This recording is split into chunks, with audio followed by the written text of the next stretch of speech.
Sports. We are Fox Sports. We are St. Louis.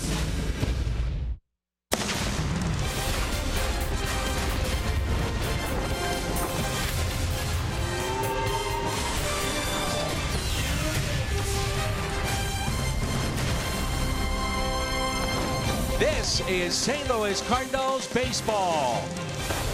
And it's opening week 2017 around the game. This afternoon, the giveaway is the Stephen Piscotty Road Gray jersey. And before we head out on the road, one game left at home to open up the homestand here at Busch. Game 3, the Reds and Cardinals. A week ago, Carlos Martinez, opening night, sensational. Pitching into the 8th, the Cardinals eventually won the game. He struck out 10, did not walk a man. Offensively, Aledmys Diaz, quite the day yesterday. 3 for 5 as he picked up a solo home run. Later, a 3-run shot and added a base hit for good measure. He's in the lineup this afternoon. And welcome to Cardinals baseball. Jim Hayes is here. That's the Cardinals Hall of Famer Jim Edmonds. I'm Dan McLaughlin.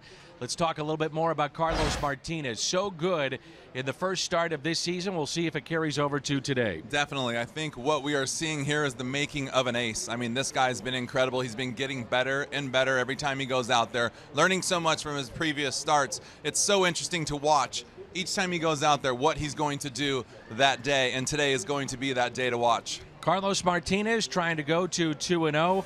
Scott Feldman for the Reds. It's been a fun week of baseball to open up this 2017 campaign. Opening week here at Busch. We cap it off. We'll see if it's a win today against Cincinnati.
In the lineup this afternoon for the St. Louis Cardinals, and he's part of our Kia in the driver's seat.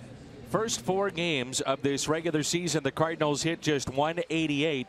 Well, things turned around yesterday. First 4 games, 9 runs scored. Yesterday, 10 runs scored, couple of home runs, as the Cardinals could have tacked on more as they received 12 walks. We're in downtown St. Louis, Busch Stadium. Reds and Cardinals coming up in game number 3.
On Fox Sports Midwest is brought to you by Bud Light, famous among friends.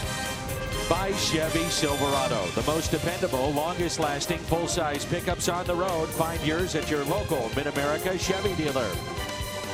And by Menards. Save big money at Menards on all your home improvement needs. It's a beautiful day on the banks of the Mississippi and a big crowd here at Busch Stadium in St. Louis. Well, the Cardinals seem to get off to very good starts. So important to do this, but 9 consecutive seasons in April, 500 or better. Boston, Detroit with 5, the Royals with 4. That's recently. And for the Cardinals, it is 9 straight. So the Cardinals trying to pick up another win here today after taking game 2 in convincing fashion yesterday. St. Louis checks in now with a record of 2-3, a win today, a 500 homestand before heading out on the road to take on the Washington Nationals tomorrow night, and the New York Yankees beginning on Friday, off day on Thursday. Jim Riggleman there on the left, Brian Price in between, and Brian Price in the midst of a rebuild here for the Cincinnati Reds.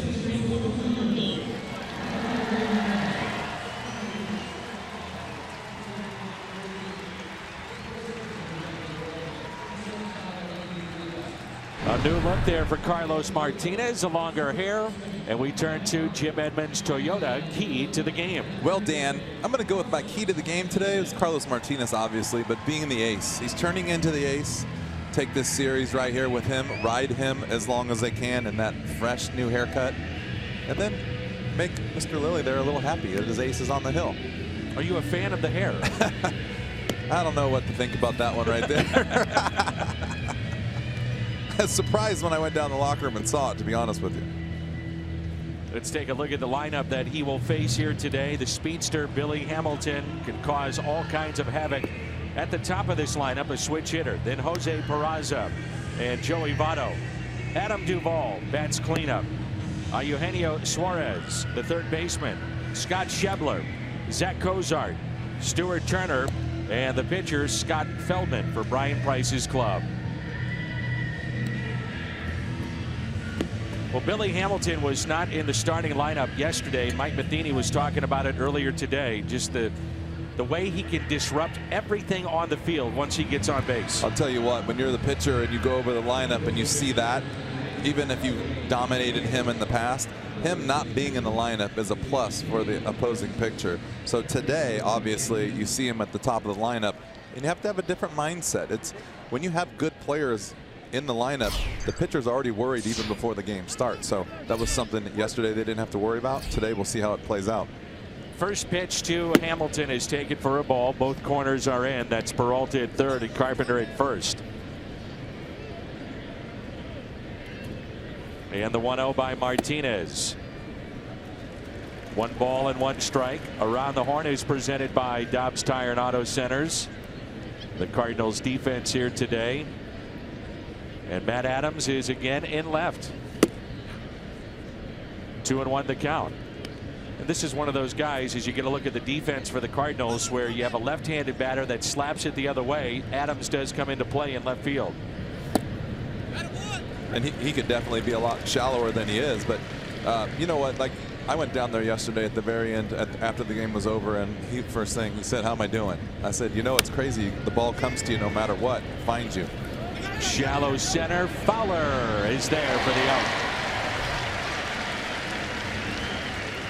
Old baseball adage, the ball will find you. And it's funny, it's the first thing we laughed about was, you know, you get sent out in a position that you're not used to playing, and within seconds the ball is right on top of you. So that was kind of a joke yesterday, and he had a tough play, and I actually went down there to tell him, hey, don't worry, that's the stuff you cannot worry about. Like, you got to let that ball go, do your job, make the basic plays, and make it easy on yourself. He's doing a good job out there. I like it. I love his bat in the lineup. Jose Barraza, the hitter now for Cincinnati.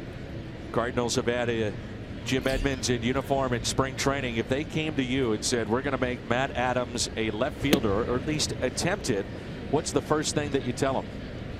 I would actually just stand out there with him and talk him through the situations that happen during the day. I don't really think you can tell anyone how to play the outfield. You have to kind of react on what they're going on, you know, and then rely on your center fielder. I mean, I think Dexter's going to do a great job. He's been communicating with him. He even said he's doing a great job helping him out, and just knowing that someone's out there that's got your back is key. But like I said, you can't tell someone how to play the outfield.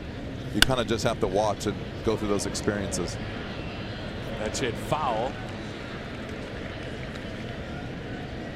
He was dominant on Sunday night.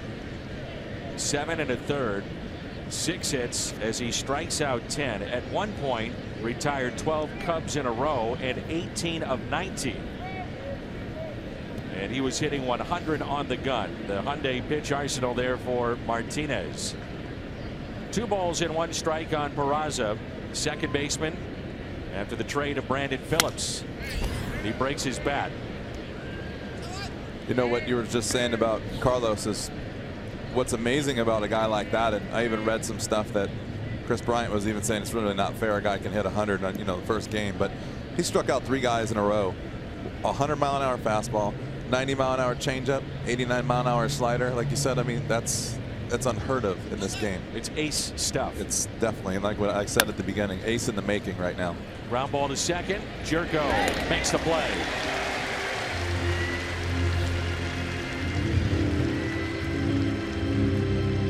And Martinez has been very good in his career against Cincinnati. 5 starts, an ERA under 3. He himself has gone 3-0, and in those 5 starts, the Cardinals have won all 5. And it brings in Joey Votto. First pitch swinging, popped up left side, giving Chase Peralta out of play. Reds have talked about, and it may surprise some, that Joey Votto has become the leader of this team. Now, he leads by example, but more vocal this year, and it started the tail end of last year in working with Billy Hamilton in early hitting. The 0-1. I mean, that's something that can only help young players. A guy especially as good as Joey to go out there and kind of give his opinion on what he does, because he does it. What he does at the plate, he does better than anyone else. I mean, his on-base percentage to be .424 over his career is insane. I mean, it's, I think, in the top 10 of all times maybe, but for him to do that and just be a consistent player and help other guys with that can only make every player around him better. 7 years left on his deal, about $179 million left on that contract as Votto pops it fouling out of play. Mentioned the other night, April and May a season ago hit .213, and then the final 4 months hit .378. And to take it a step further, after the All-Star break, hit above .400. That's incredible. Short stroke and the 2-2 pitch. Spoiled. Just right there, letting the ball get deep, spoiling what would be a called third strike. Not trying to do anything too big. He knows Carlos has got nasty stuff, and he's just trying to put the ball in play and take your chance. You know, you've gotten all the way back to 2 strikes now, and you're back kind of against the wall. He's just not going to swing and try to hit a home run. He's literally just trying to put the ball in play and see what happens. 2-2, pulled foul. And that's the thing we talk about all the time. You see the little guy hit the hanging breaking ball with 2 strikes. It's because he's cutting down his swing. He's cutting down his swing right here. If you hang him a breaking ball, he's going to hit it in the seats. He chokes up on the bat. You don't see many players do that anymore. Hunter Pence is one of those players you'll see do it. Barry Bonds used to do that at times. 3-2. Here it is. Martinez to Votto. Get out of play. Good battle here in the first.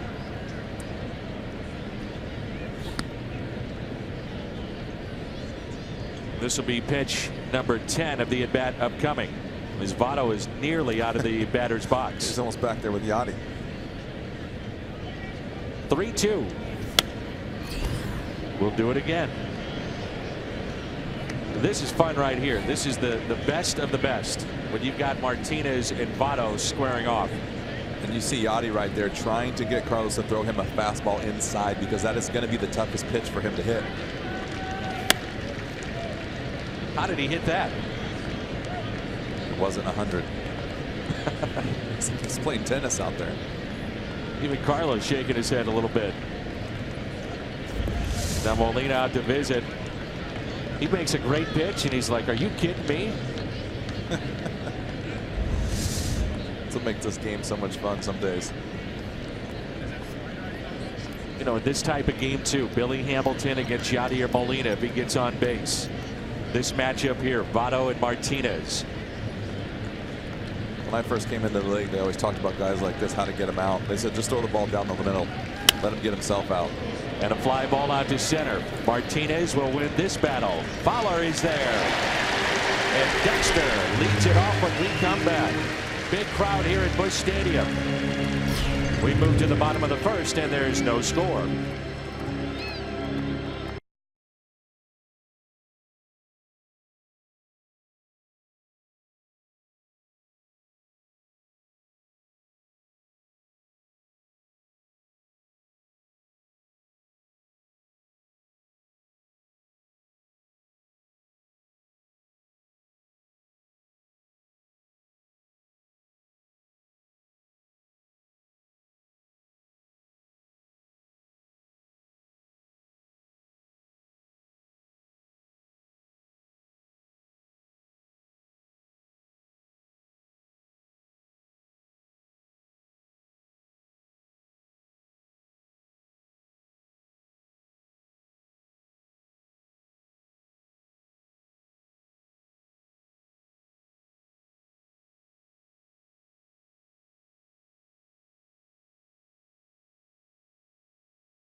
5 pickup from Minnesota, catching Scott Feldman as he finishes up his warm-up tosses.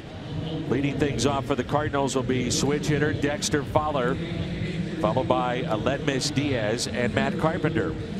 Matt Adams is your cleanup man, then Yadier Molina, Johnny Peralta, Jed Jerko, Randal Grichuk, and Carlos Martinez.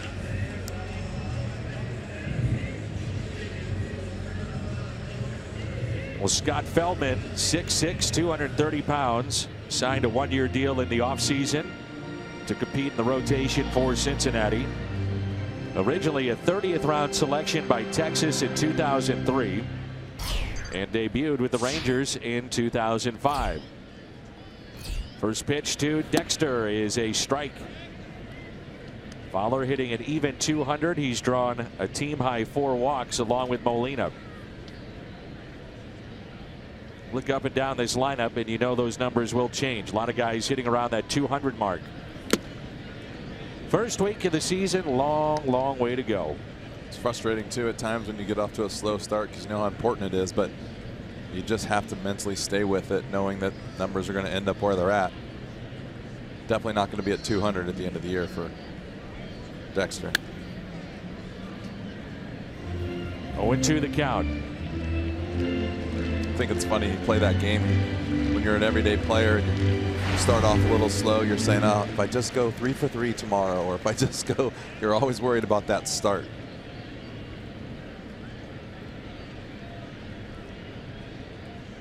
Here's an 0-2.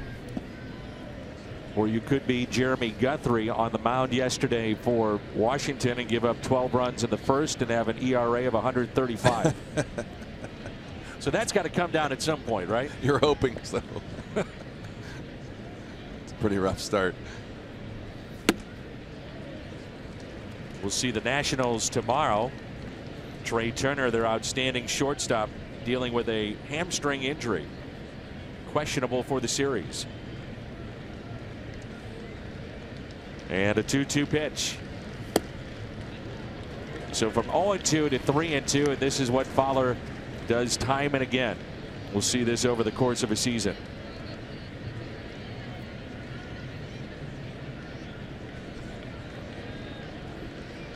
The 3-2 pitch.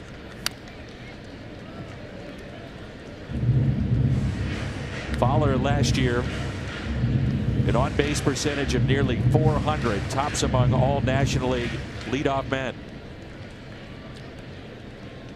As he led off Game 7 of the World Series with a home run. 3-2. Puts it in play. Feldman. Gloves and the tag there on Fowler for the first out.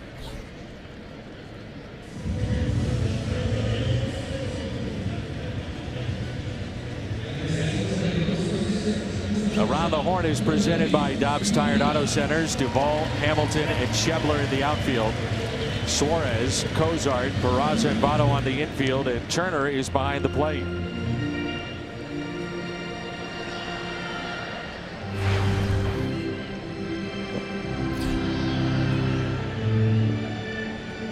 Here's Aledmys Diaz.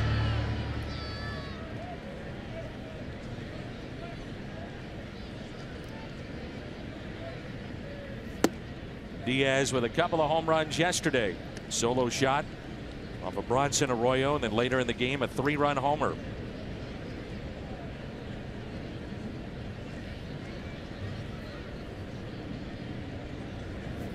When the Cardinals take batting practice, it's Mike Matheny who's throwing BP to Aledmys Diaz, and he was talking today before the game about even now, a little over a year in the big leagues, how much better he's even gotten on those inside pitches.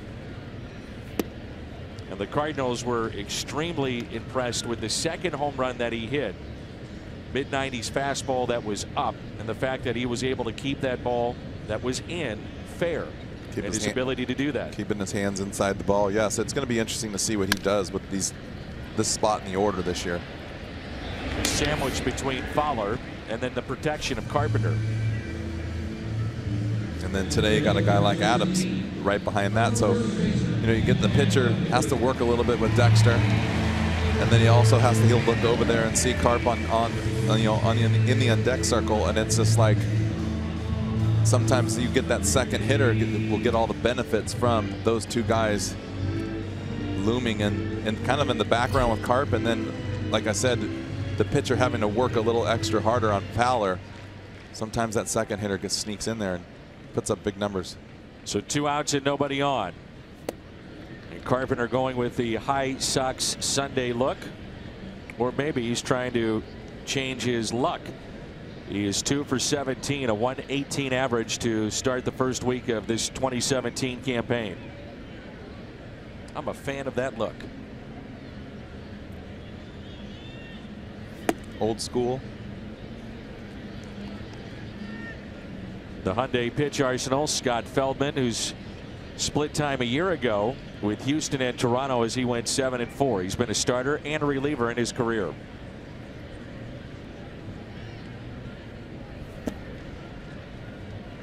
Feldman, you may recall, pitched in Game 6 of that famous 2011 World Series, and Cardinals down to their final out, and it was Lance Berkman with a base hit into shallow center that extended that game. A run would score, and the Cardinals made history. The 2-1 pitch. 2-2.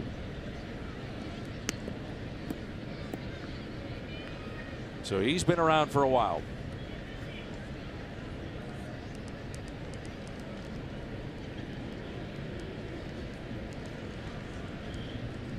The shift on here for Carpenter, and a 2-2 pitch by Feldman.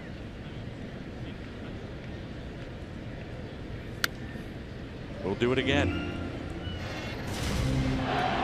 Here it is. Lance Berkman extending the game with 2 strikes on him. Feldman later would say he was out of gas. He pitched in Game 7 as Busch Stadium was rocking. Looking at the notes, it's 5 games in the World Series. 5 games. Last game was a tough one. Woo. The 2-2. So even with Carpenter struggling, guys get over anxious. Here he is, 3-2. And he does it, you know, I mean, you got Fowler does this, 0-2 to 3-2. Then you get Diaz, the righty, and then you get a lefty in here, and same thing, 0-2, 3-2. Always taking a lot of pitches. It's tough, his first 3 guys. And a swing and a miss. A strikeout of Carpenter, first strikeout for Feldman. 1 inning in the books. Cardinals go in order. Duvall, Suarez, and Schebler coming up.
Piscotty again not in the starting lineup for the 2nd consecutive game. More on that. Let's check in with Jim. Yes, Stephen bent his left knee awkwardly trying to steal a base Friday night. It's been sore ever since then. He didn't play yesterday.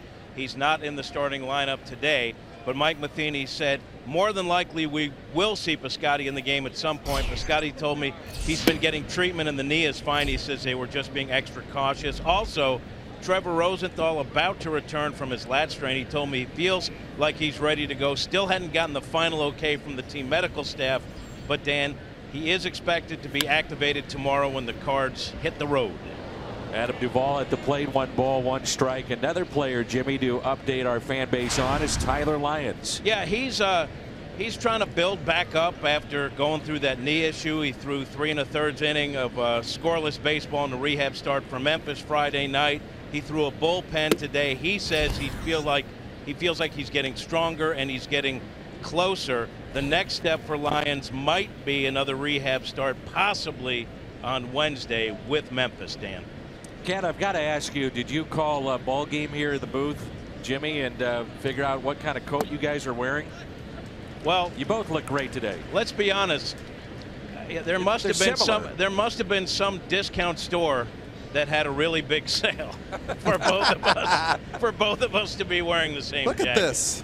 Too bad people at home can't see how nice it is. Well, they're okay. And again, on sale, Jimmy. You're not a major leaguer anymore. Looking good. He's so goofy. I love it. Best. Well, Martinez thought he had a strikeout of Duvall, and here's a 3-2 pitch. That's out of play. Yeah, you came into the lunchroom today and just were shocked that you and the cat had the same coat. Now I'm going to stop you. It's similar. It's not the same. Oh, really? I'm kidding. It's similar. You paid more for yours and actually got the same coat. Yeah, probably. That's probably what it is. There's a high fly ball lifted out to deep left. Adams back, looks up, and it's gone. Home run, Adam Duvall. He had 4 home runs last year against St. Louis and picks up his second of 2017.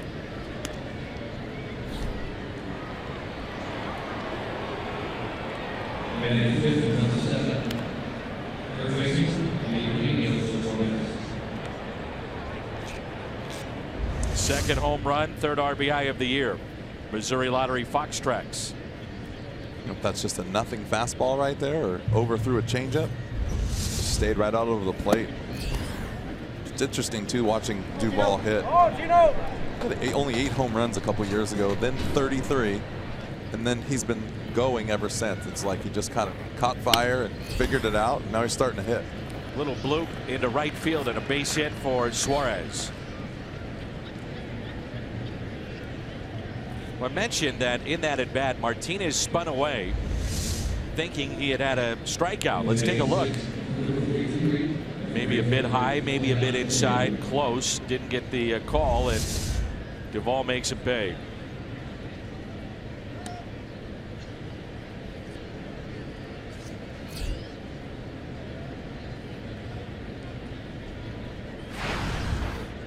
So runner at first, nobody out. We're in the top of the second, and here is Schebler. Schebler, a couple of home runs in this series, and now a double play. Jerko, Diaz, Carpenter, the double play.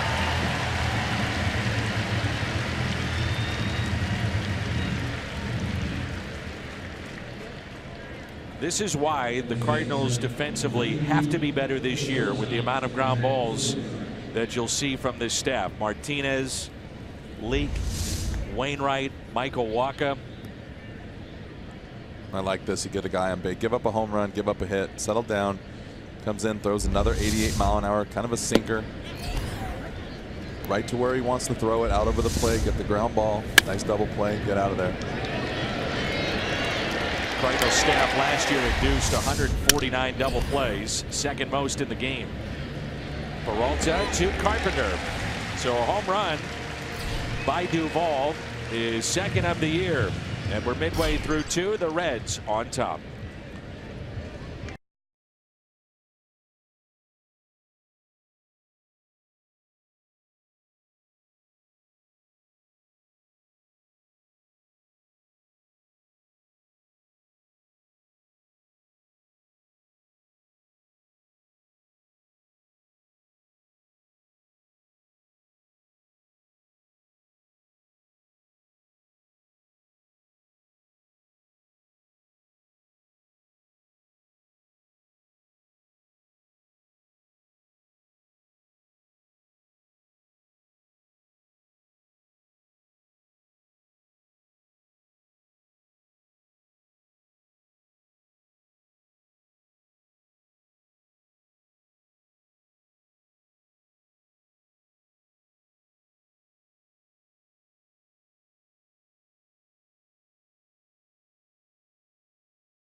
is brought to you by T-Mobile.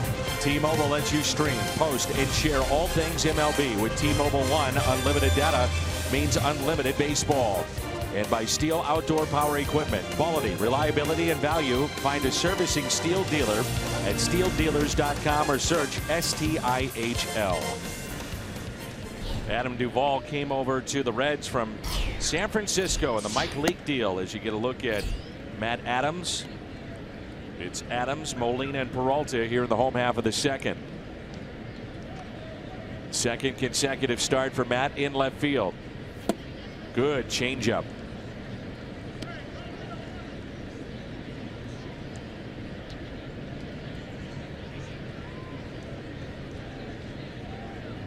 Here's a 1-1. The shift on here for Adams. 3 on the right side of the infield. Outfield shading him to pull. Sometimes he thinks about dropping down that bunt. Picked that up, he said, from Anthony Rizzo a couple of years ago. You have to do it at the right time. This might be one of them. Yeah, when you definitely think about it, you know, he's got all the power in the world, and everybody wants to see him hit the ball in the ballpark or hit a double, but sometimes just getting on base is what you need. 3-2 the count. Well, yesterday, Adams on a bloop hit by Yadier Molina, scoring all the way from first base. And many of the Cardinals talking about Adams and how he's running much better this year, minus the 30-35 pounds. They felt a year ago, no way he scores on that play. Oof, watch out. Thank goodness for that netting. I mean, to me, it's night and day how he's running. So much better. The credit to him. 3-2 pitch. Just got a piece.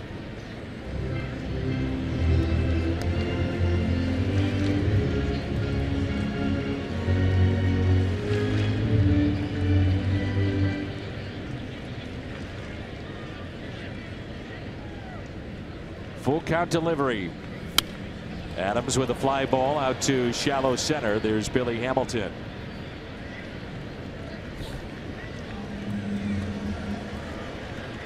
So 1 out, 4 up, 4 down for Feldman, and it brings in Yadier Molina. Watching Feldman, you can see he's a little deceptive. Not throwing really hard. You can see there's a couple of awkward swings on the fastball and the changeup. He hides the ball a little bit, little slider. Makes it tough. It doesn't matter. Sometimes, you know, we talk about it all the time, but anybody can hit a fastball. But if you're deceptive and hard to pick up, it doesn't matter what your velocity is. Sometimes it appears to be harder than it actually is.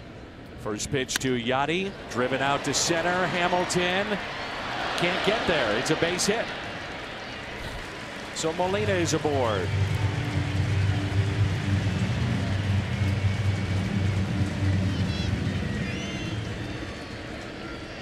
Billy Hamilton, 15 defensive runs saved last year, 4th best in the National League, and he almost got this one.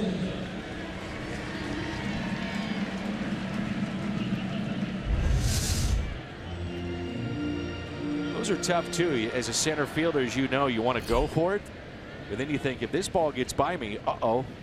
You make that commitment, and you know if you don't catch up to it.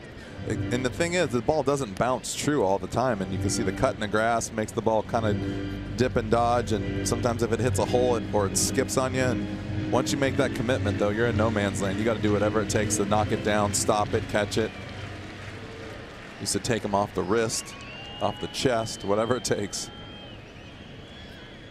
Here's the 0-1 pitch to Johnny Peralta. Reds have talked about the fact that Hamilton is playing much more shallow than he did when he first made the transition from the infield. He was a natural shortstop to the outfield, and that's more of just being comfortable out there. You play deeper, you're saving yourself, aren't you? You are. You're definitely saving yourself mentally and physically. You don't have to do as much work. Ground ball. Can they turn to Suarez? Peraza couldn't get it out of the glove. Hesitated just a bit. And Peralta is saved to extend the inning.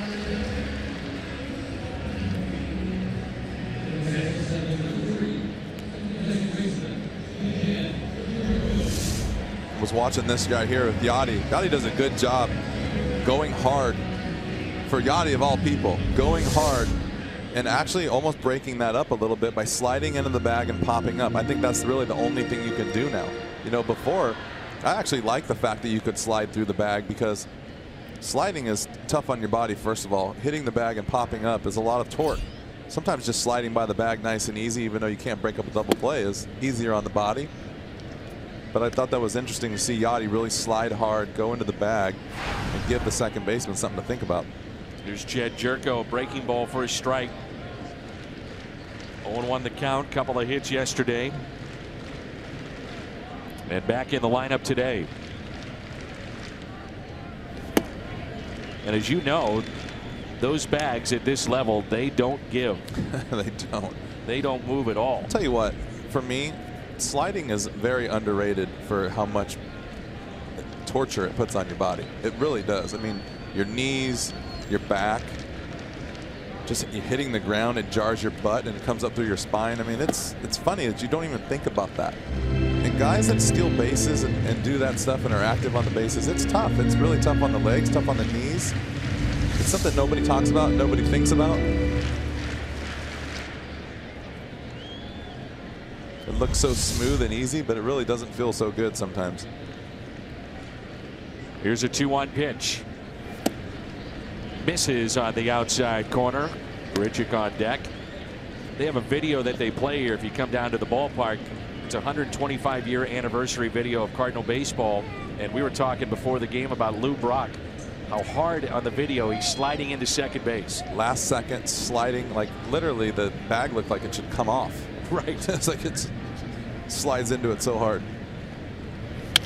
3-1 pitch hit to the right side, and Peraza is there. Cardinals strand a runner. They get a base hit by Molina, and we move to the third. The great Lou Brock. It's 1-0 Cincinnati.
Better than ever. Watch every out of market regular season game live on over 400 supported devices. Plus, get a free subscription to @Bat Premium, the #1 app for live baseball. Blackout and other restrictions apply.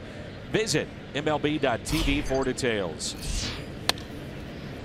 The fly ball lifted out to left. This ball will get down in the first hit for Stuart Turner. So he glides into second base with a leadoff double, the 8th place hitter.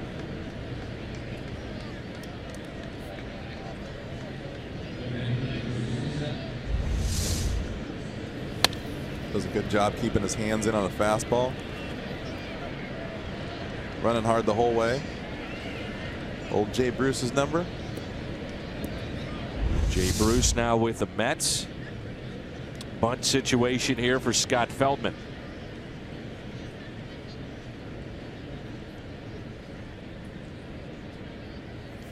Well, we know the Cardinals have had their fits offensively here in the first week, and I was looking at some of the bigger names in baseball just to see what guys are doing.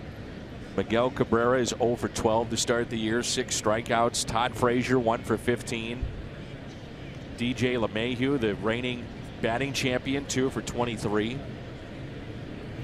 Sometimes it takes a little bit to get going. You know, it's funny too. I was down in the locker room the other day talking to their hitting coach is Don Long. He was my minor league manager for a couple of years. First manager I ever had in pro ball. But he was talking about how a lot of guys get up here and the season starts and they're like panicking, like, I got to get off to a good start. And he says, well, what's today? And they're like, it's opening day. I got to, everything's got to be right.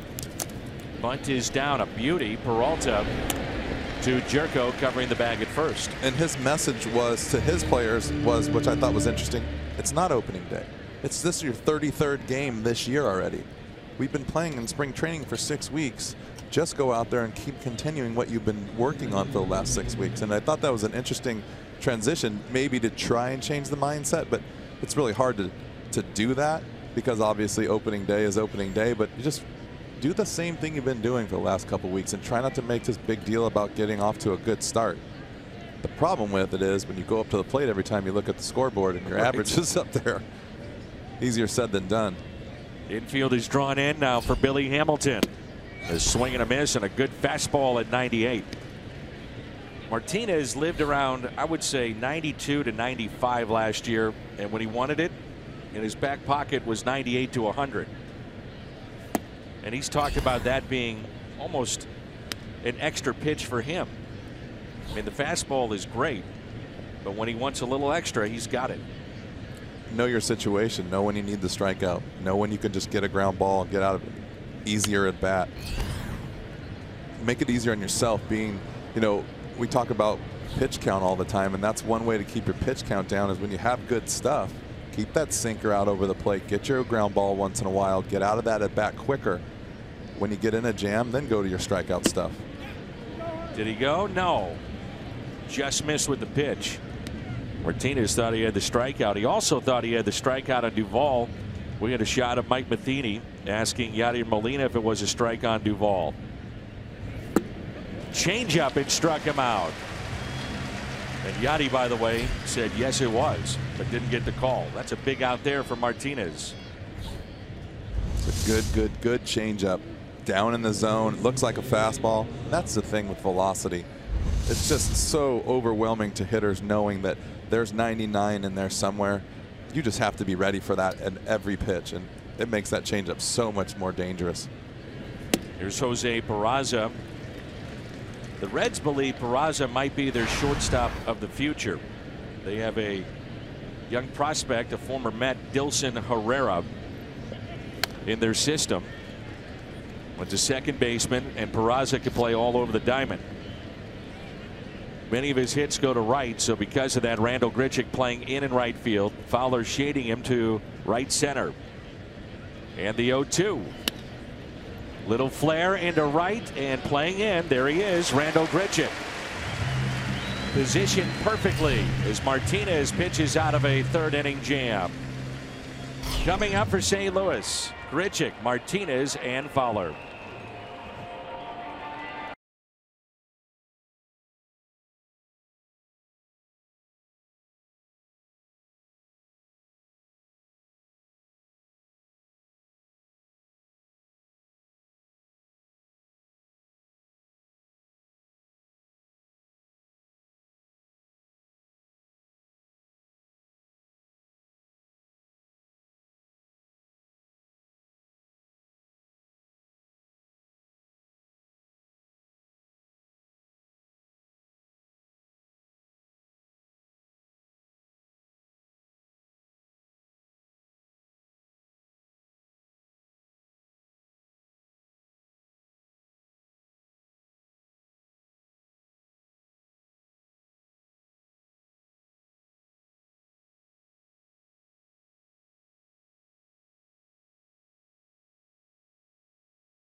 Cincinnati, Carlos Martinez has allowed a home run. That's been it. Pitched out of a jam moments ago. Danny, talk about pitching. Look at this. Slider on the inner corner. The exact same spot with fastball inside, maybe even a changeup, BP fastball, and then just down and away paint. Makes it tough on the hitter. Yeah, he hit the deck. I think maybe he thought he was going to give up a bloop single after making such a good pitch. But Grichuk was playing very shallow and right. Scott Feldman has made one start at this ballpark. He was a member of the Chicago Cubs a couple of years ago, took a loss, and was the Reds opening day starter pitching into the 5th. Gave up a couple of home runs at the Great American Ballpark against the Phillies.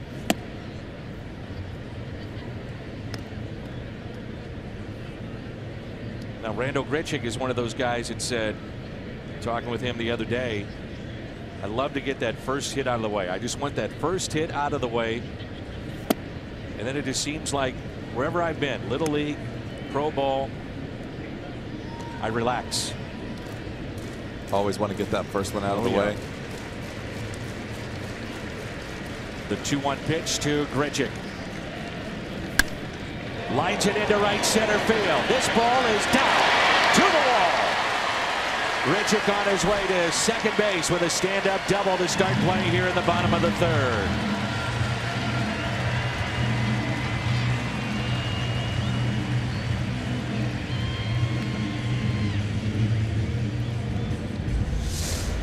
Talk about how quick this game is. See the fastball from behind. Amazing to watch these guys run. He's not even running hard. It takes about six, seven steps, and he's at first base. And it just looks so smooth. When he centers it, and that's been the issue with Randal, a lot of swing and misses, but when he does, ball jumps off his bat, which we just saw it. And you hear it. That's right. It does sound different. Microphones are amazing.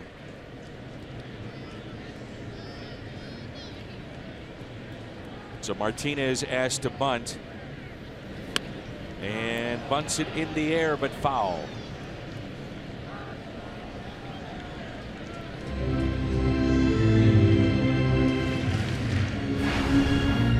Feldman, at the top of the 3rd, was able to get a bunt down and set up a situation with a runner at 3rd and only one out. Martinez pitched out of that jam.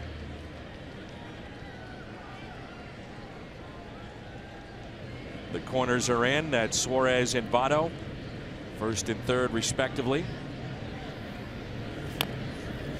Bunt is down, play at 3rd and out.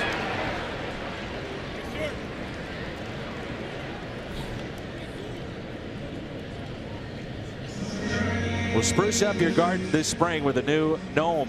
Friday, April 28th, 30,000 fans ages 16 and older take home an exclusive Bruce Sutter Garden Gnome. For more information and to buy tickets, visit Cardinals.com/promotions. If he gets that bunt out 2, 3, 4 feet further, Cardinals have a runner at 3rd and only one out. Heads up play by Turner. Suarez got back to the bag. And the first pitch to Dexter Fowler. You spent time at first base, part of your career. Votto with the pitcher running, not holding, but yet not behind the runner. So he's off about what, 5, 6 feet? Yeah, and I didn't like being behind the runner either. That's an uncomfortable feeling when the runner is dancing around in front of you. So he's there if he needs to be, but off the bag. Give yourself a little bit of room. It's just an unfortunate bunt right here. The ball stayed right there.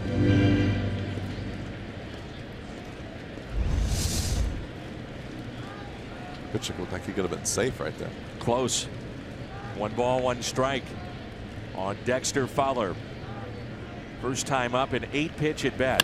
Breaking ball, potential double play. Peraza, Cozart, double play, 4-6-3. We have played 3 innings here at Busch Stadium. Cincinnati on top by a run.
You can stream them live on your mobile device with Fox Sports Go. Download the app. Take the Fox Sports Midwest and Cardinals Baseball app with you wherever you go.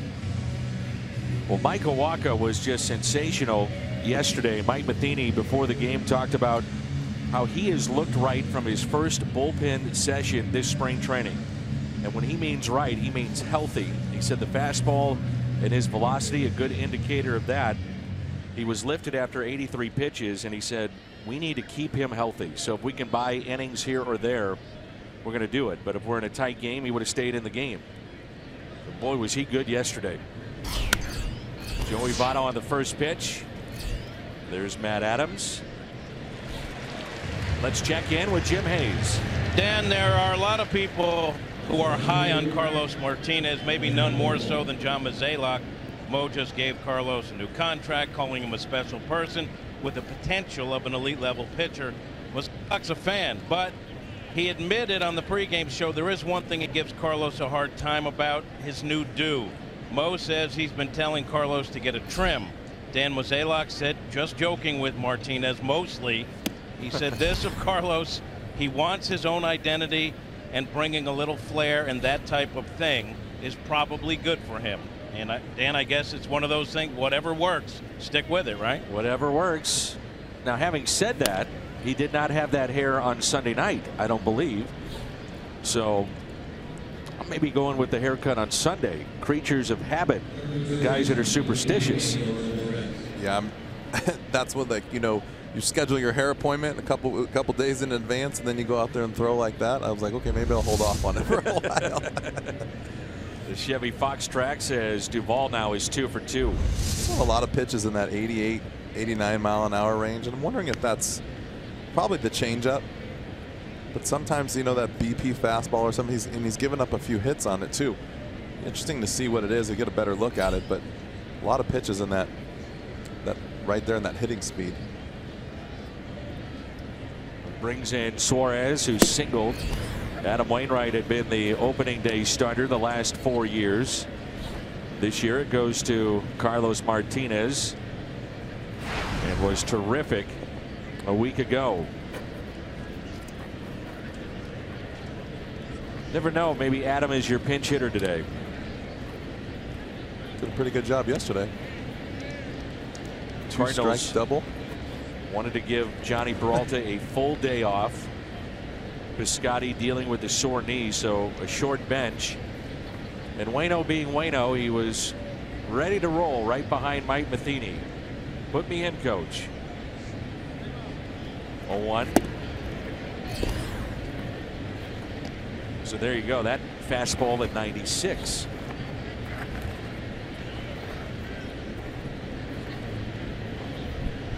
One ball, one strike on Suarez. Great to have you with us here on Fox Sports Midwest. Jim Edmonds, the Cardinals Hall of Famer, Dan McLaughlin, Jim Hayes with you. Tomorrow night we are in Washington. He's hit 99. The low has been 77 today for Martinez.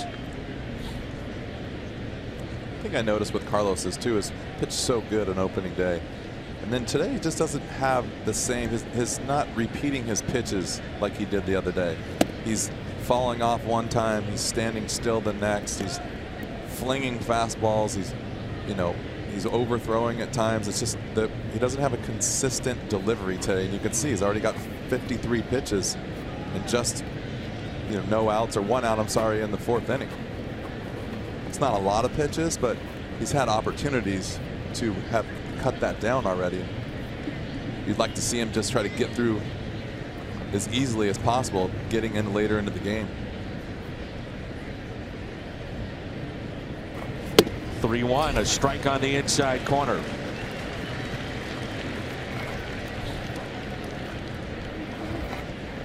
Cardinals have turned one double play today. That was off the bat of Schebler, who's standing on deck.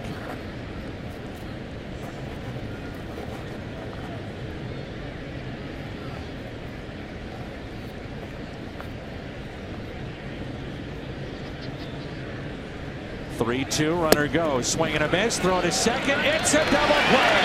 Yadi runs him down. And a double play. Strike him out, throw him out. Midway through 4. Diaz, Carpenter, Adams coming up.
As exclusive company yesterday. Shortstop with 2 home runs and 4 or more RBIs. Leo DeRocher, Cardinals history. Edgar Renteria, Johnny Peralta, Aledmys Diaz. That's since 1920. He's done some of his best work against the Reds.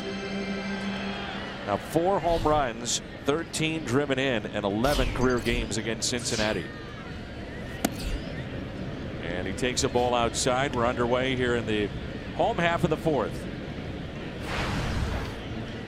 First time up, he grounded out to short.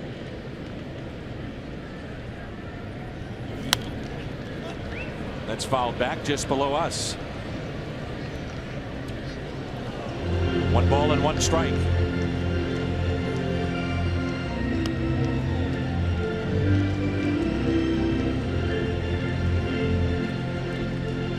Yesterday, the Reds did not start some of the regulars. Billy Hamilton, Scott Schebler, Jose Peraza.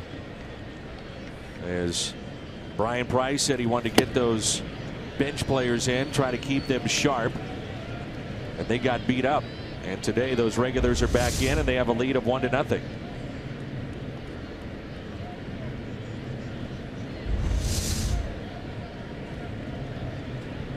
Here's a 1-2. Boy, that's pitching right there. That's that fastball inside, handcuff you a little bit. Mentally, you got to remember that. Then you go to that slider down, you can't hold off. It's just, that is, you said it, that's pitching right there. That is a good example how to get guys out with just the simplest pitches. Worried about that fastball again, cheating a little bit, chasing the slider. So Feldman picks up his 2nd strikeout and brings in Carpenter, who struck out on a 3-2 pitch back in the 1st. Big gap in left center. They play him the pole.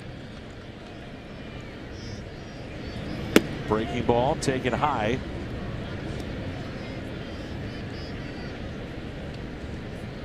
Matt Carpenter made his debut in 2011. First ever hit off of Kerry Wood. He's not on the Cardinals postseason roster, but owns a World Series championship ring. When facing Scott Feldman, who was with the Rangers at that time. 1 ball, 1 strike.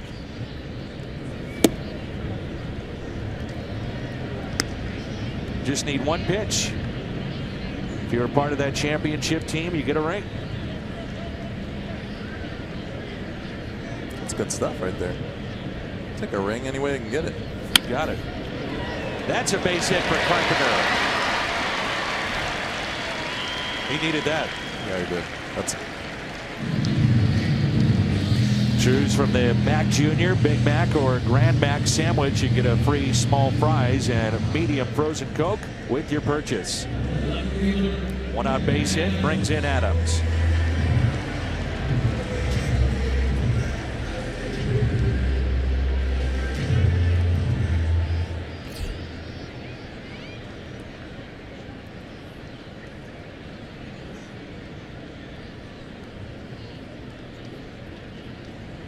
Cardinals have been out hit 4-3 in this game, trailed by a run. Well, we've said it. We'd love to see Adams get 450, maybe 500 at bats. Believe me, the guys in the dugout want to see it too. It's just a matter of where he can play if Carpenter's going to play first base every day. Yeah, he's definitely, the potential for the power output is there. I mean, we're talking 35 homers. He's got a good swing, got a good idea at the plate, patient. A lot of hard work this winter. You'd love to see it pay off for him. Good guy too.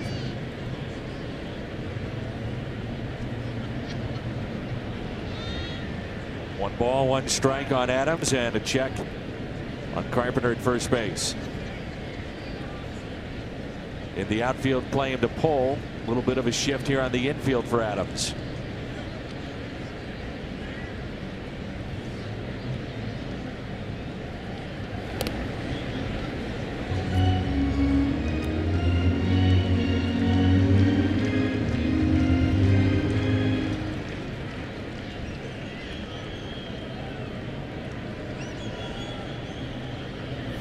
Adams with a high fly ball. Just missed it. In the right center. And the catch made by Billy Hamilton. That ball was up there a long time. Just missed it.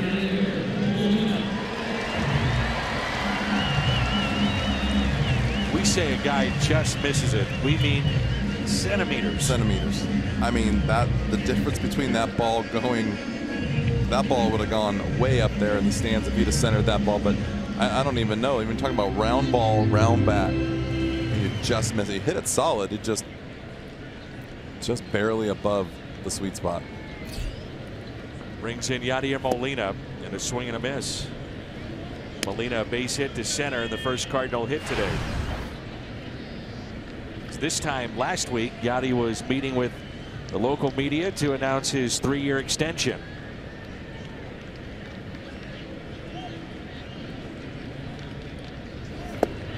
So he could join by the end of that contract Stan the Man, Bob Gibson, Cardinal greats who only played with St. Louis. You think of great catchers that only played for one team, you think Johnny Bench. Most career games caught with one team. And Yadi moving up that list.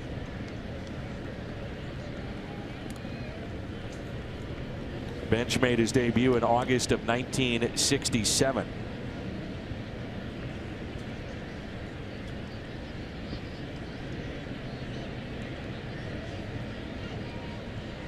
And the 0-2 pitch to Yadier Molina. Strokes it into right. And right at Scott Schebler. So the Cardinals strand a runner, their second of the day. We head to inning number 5. It's 1-0.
Down the right field line.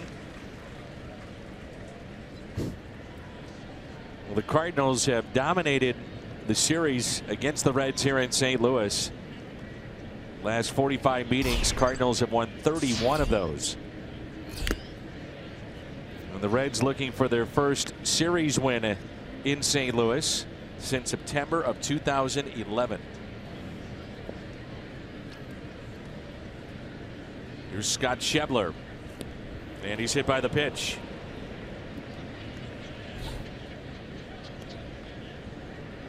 So the leadoff man is aboard.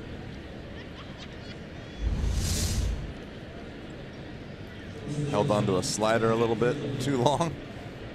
Even though that's a slider, that's going to leave a mark. It's a bad spot right there, right on the IT band, right above the knee.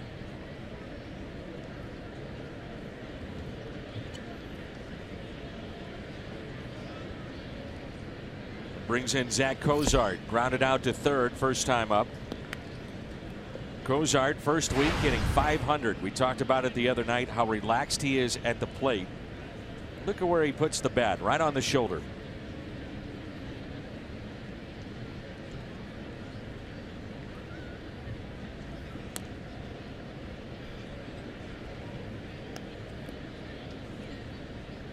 Being comfortable at the plate, what a difference that can make. We were talking about this the first night, about just being relaxed. Sometimes when you're standing up there, it feels awkward if you stand up there too long. Here's an 0-1.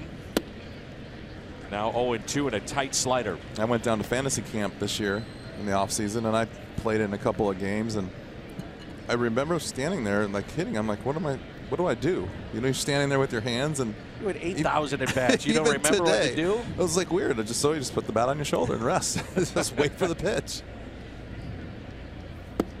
You were facing some great pitching down there too. 45 to 55 was hard on the gun, right? Hard on the gun. It's hard to hold back and wait for that stuff. The first swing I took, I hit it off the end of the bat. It's like slow pitch softball. I couldn't wait. Comes a changeup. How about a ground ball with it? Get your double play. Had him out in front, hit it off the end of the bat. That fantasy camp, I know you've been to one, right? A bunch of them, that fantasy camp is like the coolest thing ever. Like, they do a great job those with it. Those guys down there have so much fun. The Cardinals do such a great job of getting these people involved in what reality of baseball is like on a day-to-day basis in a spring training setting, and it's just so much fun. Here's a 1-2. Taken up and in. And by about the third day, everyone's so sore they can barely walk. Including you. Including myself, yeah. Been down to multiple camps, and usually they try to put a theme with the camp too. And they had Tim McCarver and Steve Carlton down there this year to do a Q&A and a signing. Fastball a little low. 3-2. Many of the 87 players, you'll be hearing about 87 and 67 this year, reunion of those championship teams. 67 won the World Series. 87 lost its 7 games to the Twins. 3-2 pitch.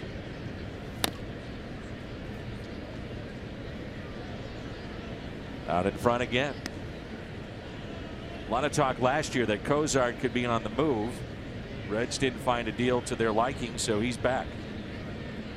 He's always been very sure-handed at shortstop. Good defensive player. And now the offense, they believe, is going to take off this year.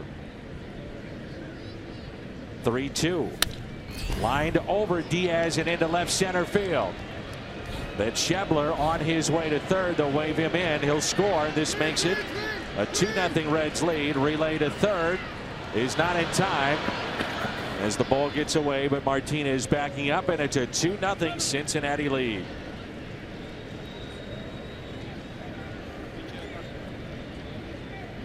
That ball just found the perfect spot for the gap. Hit hard, just enough to get through, allow the guy come all the way from first base.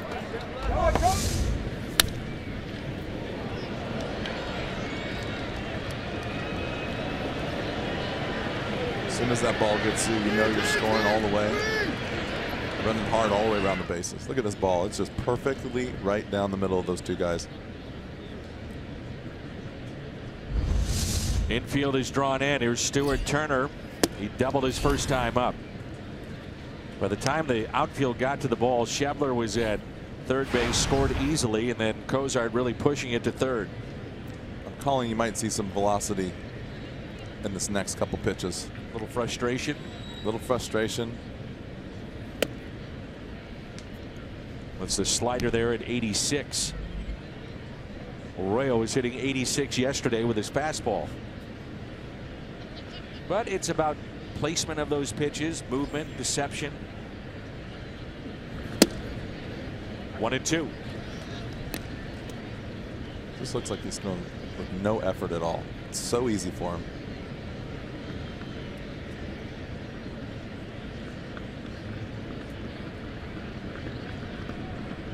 Here's a 1-2. Pulled foul.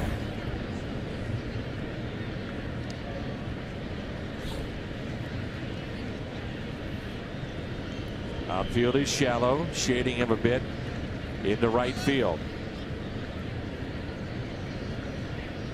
Infield in, nobody out. A ball and 2 strikes. Got him. Strikeout of Stuart Turner. And now with Feldman up, we'll see how the Reds want to play it. It's a big out right there for Carlos. A little backup slider, but yourself an out there.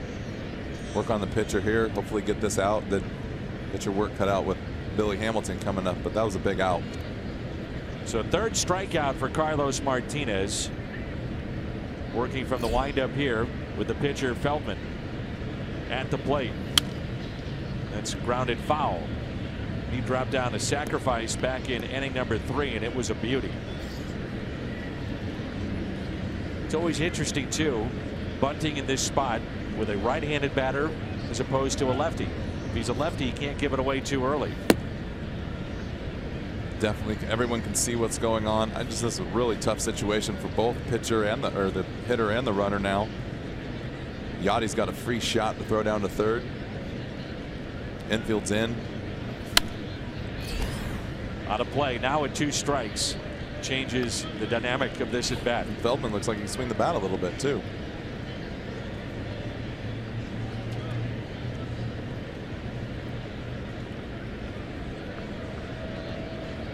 Infield in, the 1-2 pitch. Ground ball, play at the plate. Jerko throws. Molina the tag. And a big out for St. Louis as Yachty does hold on. Confirmed by Andy Fletcher, the home plate umpire.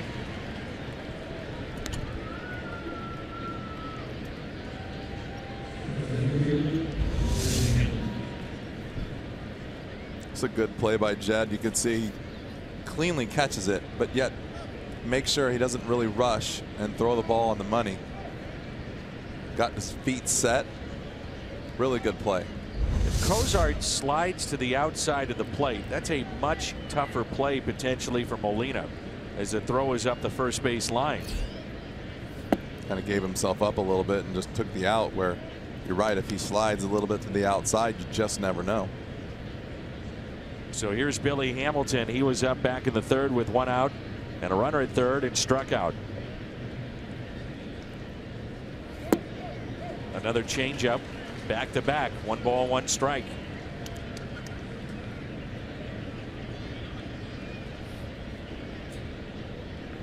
Hamilton is 0 for 2 today. 1-2 the count. He's going with that changeup a lot and the slider. He's got beat on the fastball. He's got a good feel for this changeup right now. Puts it in play, slowly hit right side. Jerko quickly to first and just got him. Hamilton flying down that line. The RBI triple by Zach Cozart to score Schebler. It's 2-0.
Bud Light, famous among friends.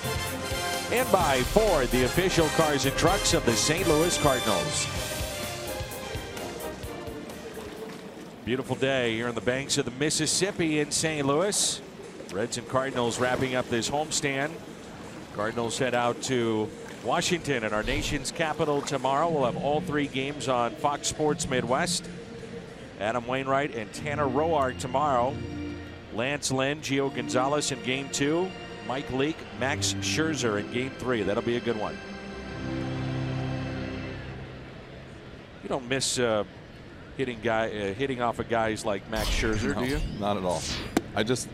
It's funny that we were talking, when you see Adam Wainwright down there and those guys are like just waiting to get a chance to hit. And I'm thinking, gosh, that's not what I'm thinking right there. I'm like, leave me on the bench for the rest of the day. That's it out of play by Peralta. 1 ball, 1 strike.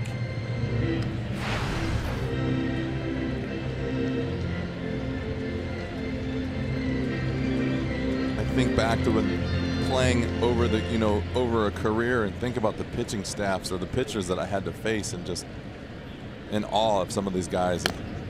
You just go to work every day and don't think anything of it, and then you sit home one day and you're like faced Nolan Ryan, Roger Clemens. Who was the toughest? Randy Johnson. Roger Clemens wasn't very much fun. The strikeout of Peralta.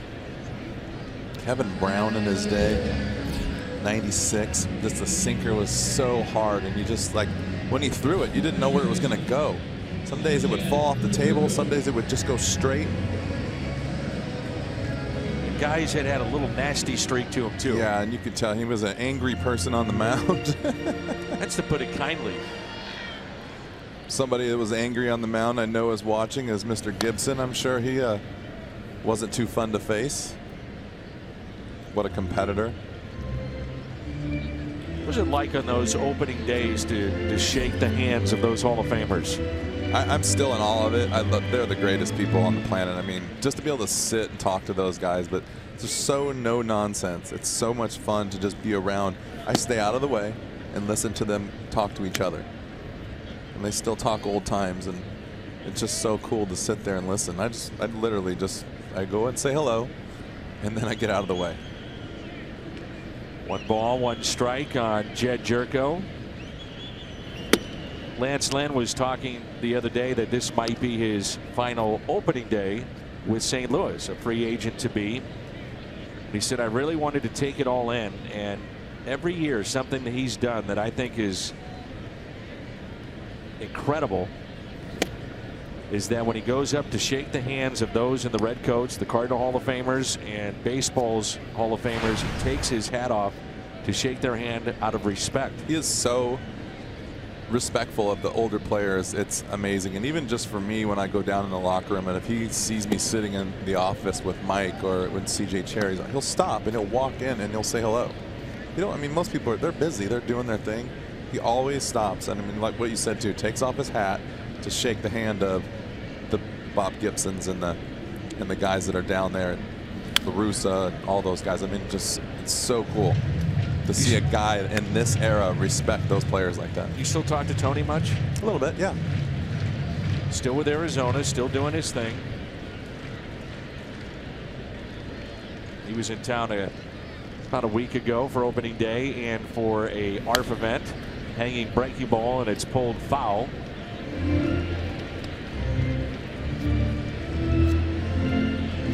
We had our evening with the Cardinals a couple of years ago with Tony, and Jim Edmonds showed up. It was fun to have you.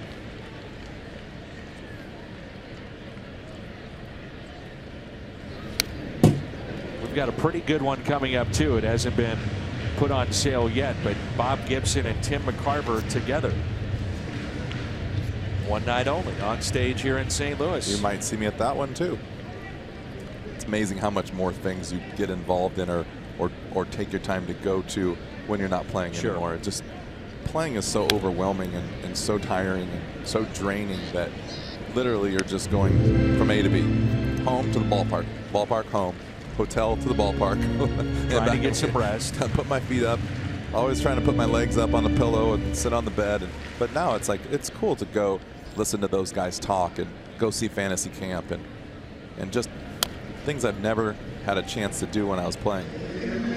This will be pitch number 11 of the at-bat upcoming. Tony was so good to me when I first started, which is now 20 years ago, in which he would say, all right, the media is supposed to be able to come in the locker room, let's say at 3:30. He said, if you get here at 1, I'll be here. Come on in my office. That's pulled foul again. And we talk about everything. A lot of baseball, obviously. A lot of his decision making from the night before. But just hearing him explain why he would do certain things. It was incredible how much thought went into every single decision. Detail. You know, it's nice. It's good that you say that too, because a lot of people don't see that side of him. No. 12 pitch at bat, and a fly ball to Billy Hamilton, battling the sun to make the catch. The Carlos Martinez Matt Carpenter double bobblehead is coming up, and it's presented by SSM Health Cardinal Glennon Children's Hospital. That's Saturday, April 29th. Tony was much more of a human being with a lighter side and a caring side than people would ever realize. The general public and the fan base. Would you agree? For sure. He's such an interesting character too, as far as the knowledge of the game, his personality away from the field. But he lived and died baseball. I mean, he was up if he won, down if he lost. He took it serious. But I just think it's really interesting and cool that you saw that other side of him, or he gave you that opportunity, because, you know, he didn't look like he cared for the media at all. When you see, they called it Tony TV, but you know, he was so in tune to his team that he took some of those dumb questions personally as an attack on his team. 0-2 on Grichuk. And as that result, you would see upset Tony, or sure, you know, that's a dumb question, Tony. But to you to say that how nice he was to you, and I found that very interesting when you told me that the first time last year.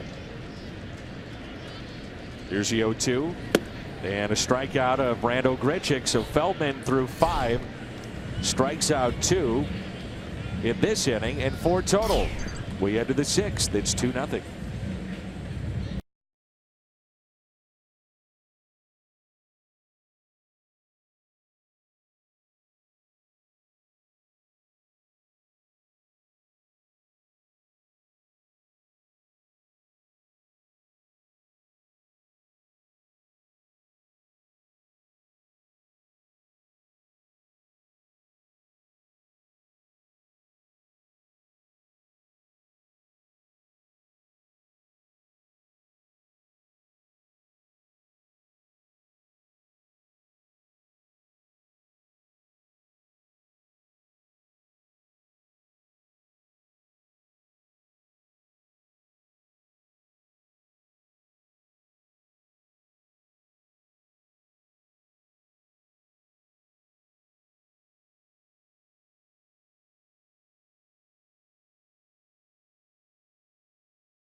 Is presented by Budweiser. MVP a couple of seasons ago. Bryce Harper, will see him tomorrow night, and he's off to a good start. And our old buddy Matt Holliday will have 2 of the 3 games of the Yankee series Friday and Saturday for you on Fox Sports Midwest. And congratulations to Matt with hit number 2,000 of his career. Adam Wainwright will get the start against Tanner Roark tomorrow, and we're on the air 5:30 St. Louis time. That's pulled foul by Peraza. 0-2 the count as we start play here in the top of the 6th. Harper is some kind of player. Be fun to watch. Yep. The 0-2. Oh, and Peraza is hit by the pitch on an 0-2. The second man that Martinez has hit today.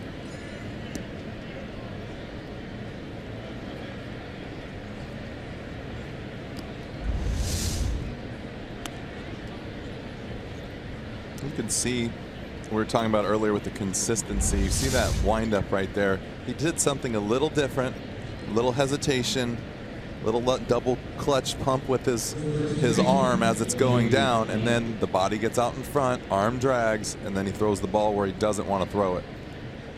Obviously, you can tell he's a little distraught, doesn't want to hit him, doesn't want to hurt anyone, definitely doesn't want to put anyone on base, but that's just the little things that he needs to, I think personally, he needs to still continue to work on, is being consistent with his delivery so he doesn't put himself in that situation.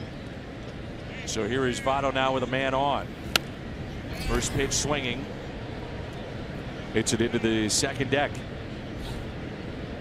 The stance never changes for Votto. Wide at the plate. He chokes up, and it's a short, compact swing.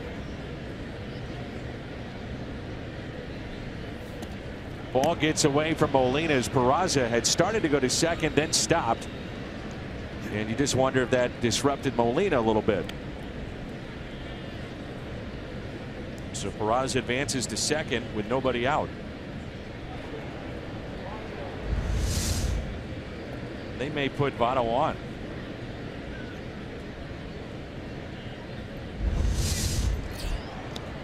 Throw that baseball out.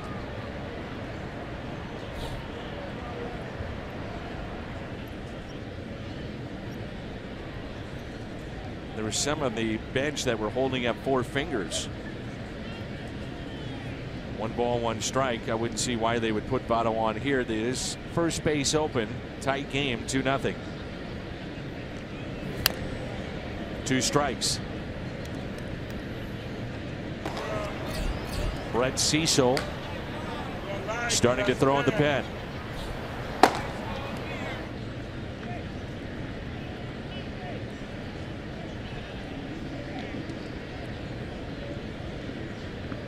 Outfield is straight away, and the 1-2.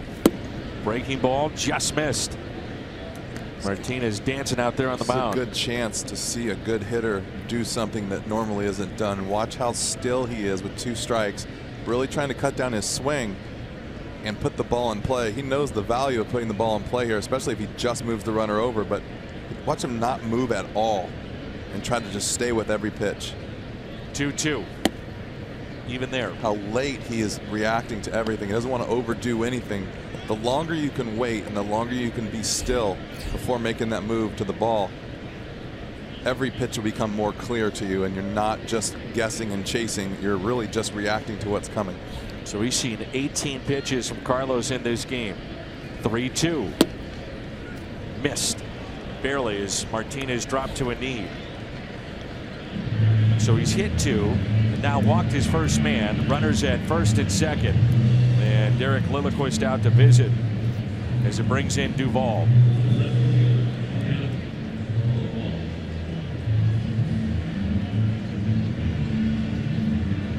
And Duvall has done some damage here in this game with a home run. And also base hit back in the 4th.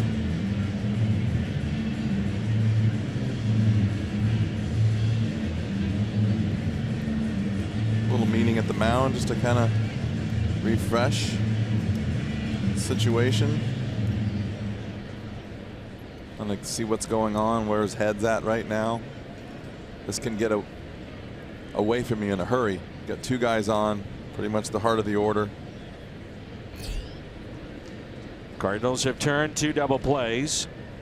4-6-3 off the bat is Schebler back in the second. Strike him out, throw him out was the second one, and that's driven out to left center.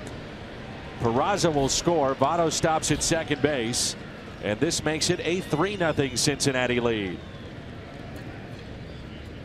Duvall 3 for 3 in the game.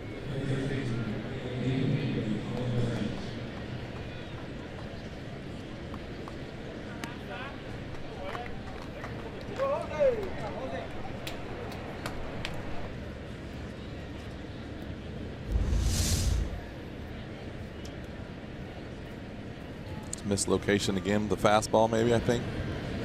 Good job of hitting, being ready to hit. Obviously scoring easy on that base hit. So Suarez now 1 for 2. Pulls it to third.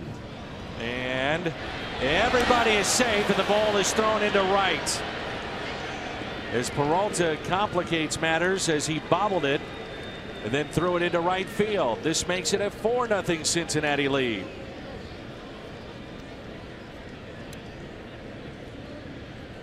And that's going to be it for Carlos Martinez. His day is through.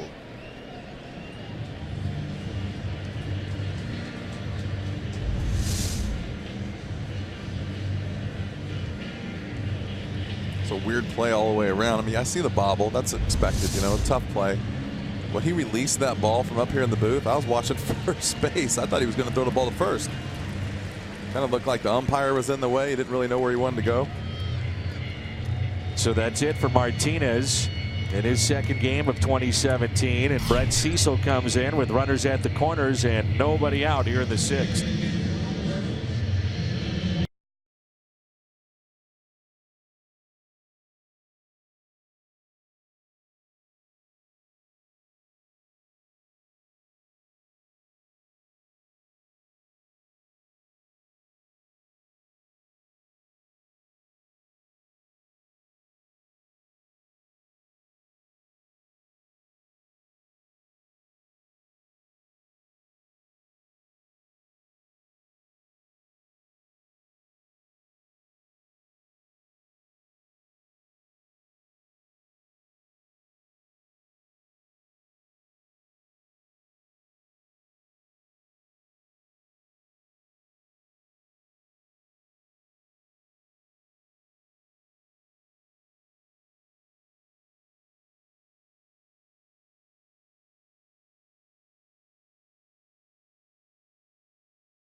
Here is Brett Cecil, record of 0-1. The Hyundai pitch arsenal, what he features last time out, it was the odd play that we saw with Yadier Molina, the strikeout of Matt Caesar, and a ball that stuck to his chest protector. And he's greeted by Schebler with a drive into right. That one hops off the wall. 1 run is in. That'll make it 5-0 Cincinnati. Misplayed in right, relay to the plate, not in time. It's now 6-0 Cincinnati.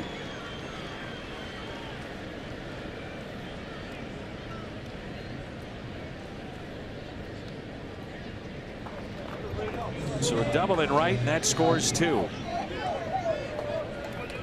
It's turning into an ugly afternoon.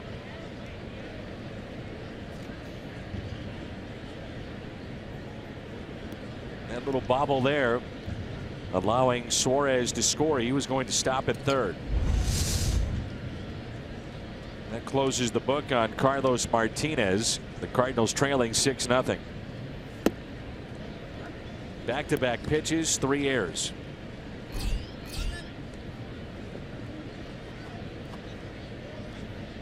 Brings in Cozart, RBI triple back in the 5th.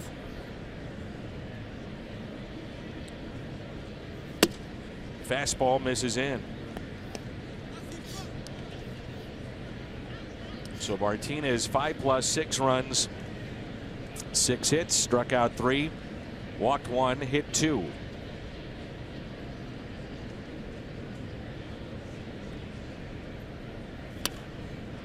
On a hop to second, Jerko. 1 out.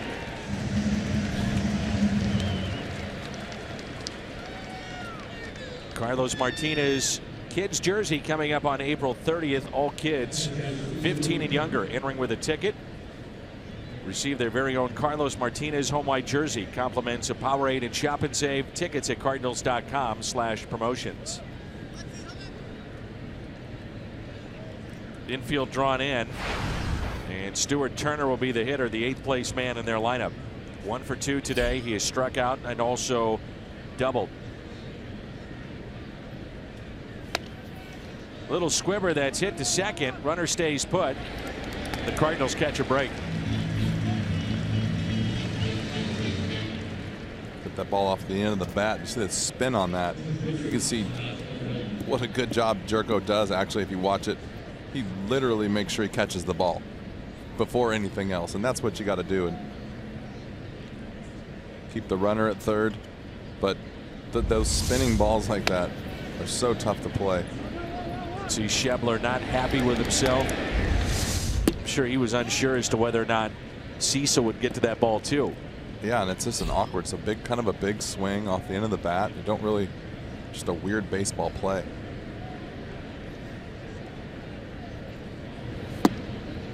Oh, 2 the count on the pitcher, Scott Feldman.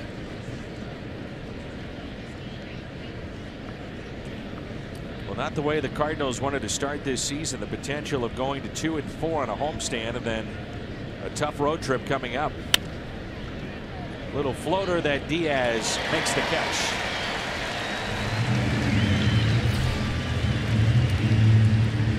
Big inning for the Reds. On top 6-zip.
The Reds leading the Cardinals as we go to the bottom half of the 6th. So you had back-to-back pitches, 3 errors, and the Reds pick up 2 hits in the top half of this inning and 4 runs. Now Scott Feldman pitching with a 6-run lead.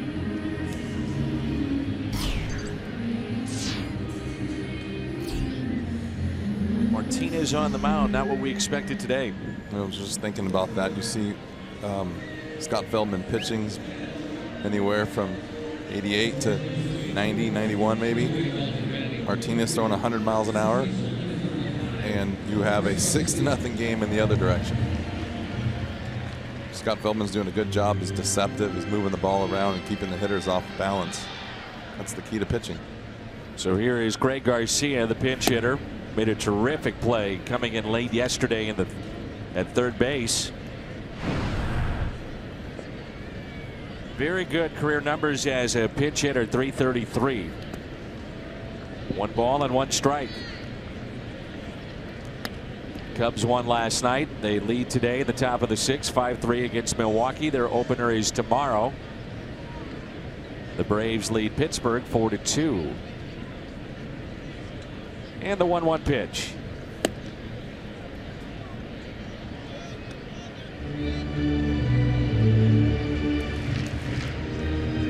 Cardinals this year in interleague play will face the American League East in Baltimore, trying to sweep the Yankees today. They're 4-0 to start the season. Ouch. You know, we've talked about how the Cardinals have to be better defensively this year, but they also have to play better at home than they did a season ago. Last year, 38-43. It's the 13th time in 125 years in which they've had a losing record at home. That's it. And the 1-2 struck him out. So Feldman has struck out 3 of the last 4 he's seen, and 5 in a row, or 5 total, excuse me. Take a look at this pitch right here. This is what we're talking about pitching. Just makes a nice pitch on the inside. Been around the plate, off the plate, sliders, changeups, sneaky fastball. You've got to be deceptive when you see the guys, the way they take pitches and the way they swing through and late on, just like I said, a 90-mile-an-hour fastball. A strike to Fowler at an 8-pitch at bat. First time up, grounded into a 4-6-3 double play in the 3rd.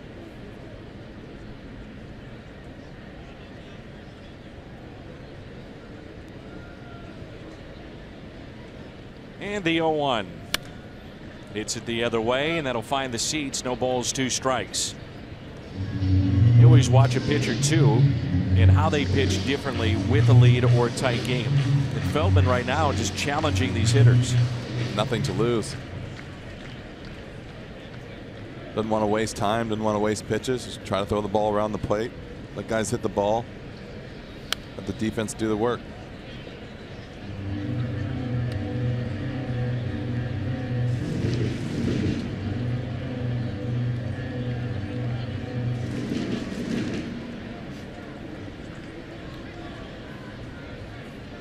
Here's the 0-2.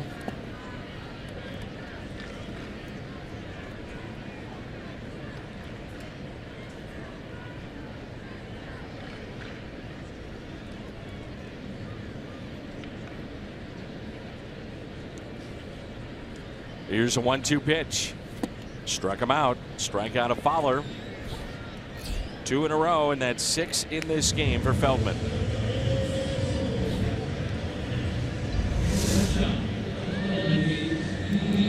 We'll cut her down. Guys are just swinging through the ball a little bit. Like I said, just got to be a little deception there. Tough to pick up. Here's Aledmys Diaz. Cardinals had just a total of 2 hits Friday night. They've got 3 here this afternoon. First 4 games they were hitting 188 until the 10-run game yesterday. And the 1-0. Diaz with a fly ball out to center. And Feldman is cruising in this game. That's 8 in a row. He has struck out 6. We played 6. Reds on top by 6.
Street.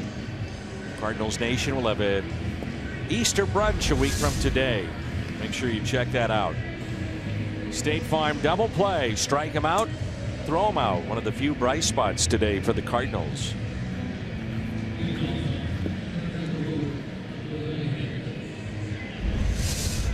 Miguel Sokolovich. So Chevy called to the pen. Barring injury, the Cardinals will have to make some decisions coming up with the return of Trevor Rosenthal. Tyler Lyons out of options. At some point will be back. Cardinals can buy themselves some time with his knee injury and going on a rehab assignment. He will start on Wednesday for AAA Memphis. Talking with Tyler today before the game. He had a fracture in his knee and then had surgery. Didn't have it until November. And it's been a slow process for him to come back. He said some of the numbness that's around the knee that he dealt with the surgery is gone and starting to feel back to where it was before. It's always hard to get a late start on the season. You think about when you're just talking about November, but that's really late for sure it is. Starting over and trying to get into shape and taking 4 or 5 weeks off and not do anything. Playing catch up for the whole entire winter.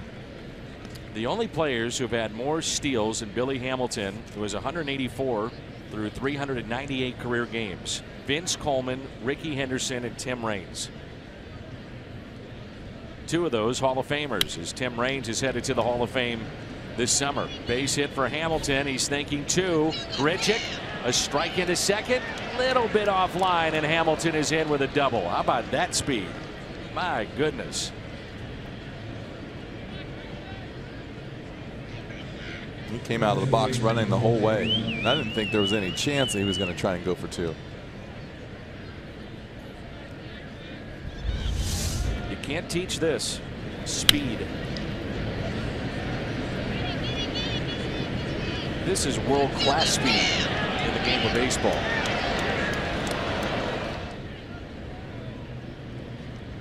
I don't know about you. There's some things that I love in this game. I love the game through and through, but things that I like to see.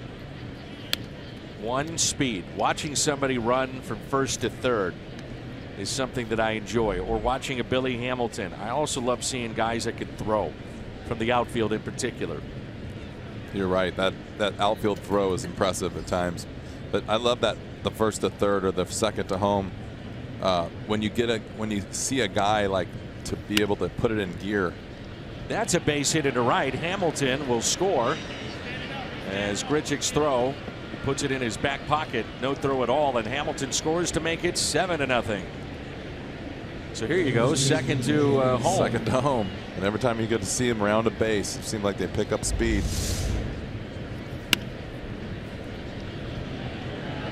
Right about there. I think he only has 1 speed, and that's fast. Really didn't pick up anything. He was already running at top speed. When he's gliding, he's faster than anybody else. Tell you what, I was watching a game one time, and Mike Trout hit a ground ball to the right of the second baseman, and it was like a 2-hopper and beat out the throw. It's incredible. And he's huge. To be able to run like that is crazy insane. I don't think we involved in this game give him enough credit or praise or attention maybe. And what he's doing. He's 25, Mike Trout, and he's already played a number of years in the big leagues. He's clearly the best player in the game today, all around. And I just don't think enough people pay attention to what he's doing. It's what happens when you play in Anaheim. I mean, you don't get the national attention on the West Coast. Half of this country is asleep by the time the game starts. Here's a 1-1. I mean, imagine if he played in New York or Chicago. LA obviously a big market, but as you mentioned, I'm a perfect example. I get done with our games at night here in the Central Time Zone, and we'll go home and watch West Coast games, and I can last maybe a couple innings and see you later. Then you look like that.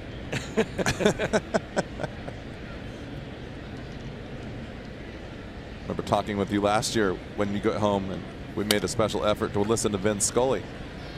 Slowly hit to the right side, and Votto retired. That'll be odd too, going to Dodger Stadium and no Vin. I remember talking to you about that, and you're saying, I don't know how long I can stay up, but I'm definitely going to listen to him talk for a few innings. Always enjoyed it.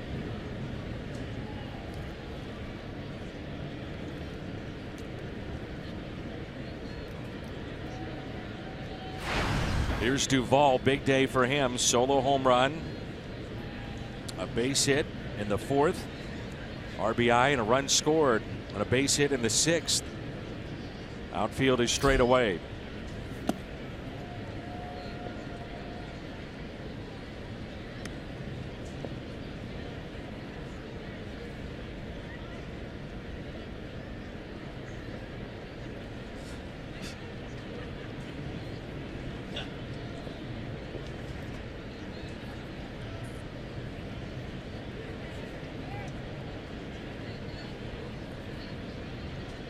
And the 1-0. Fastball, 1 ball, 1 strike.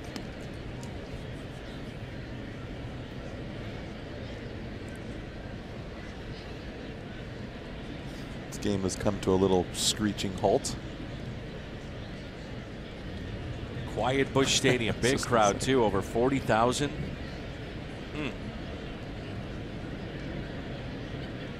Here's a 1-1. Take it just a bit high.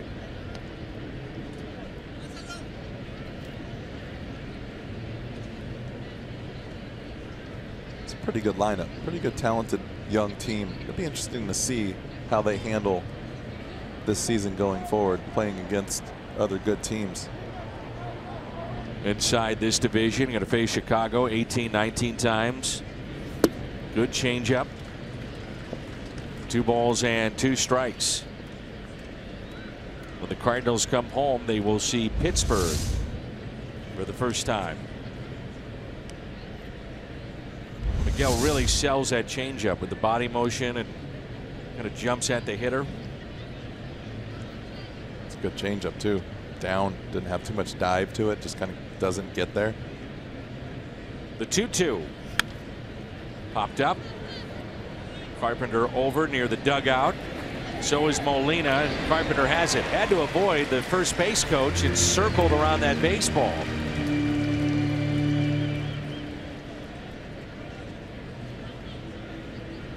I always think those are tougher, a lot tougher than people think.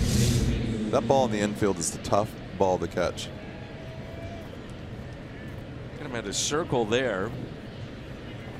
You can tell if you watch the game and you can watch the player's route to a baseball, that will tell you how difficult that ball was to catch. You know what I'm saying? You know, you see guys that go after a ball, they run straight to it, catch it. But when you see a guy, a big league infielder, have to circle, and like catchers coming back with that spin on the ball, and they start moving around and unsure of themselves, that tells you how difficult some of those balls are to catch.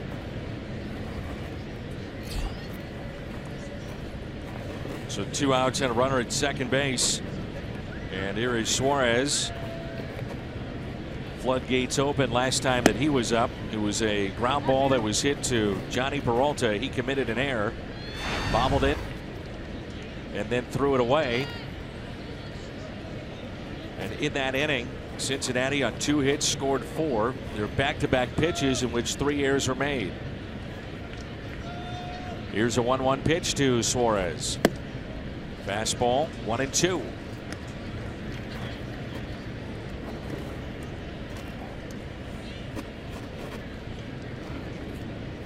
Runner at second is Peraza.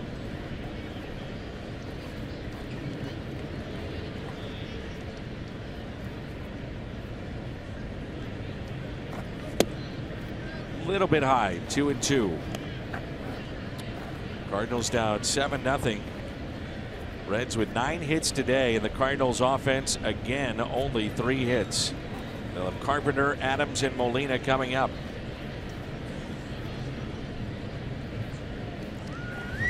The 2-2 just stays alive.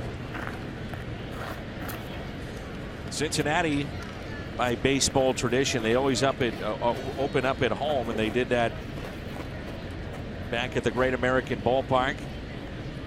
They will be in Pittsburgh tomorrow and then return home for 4 against Milwaukee.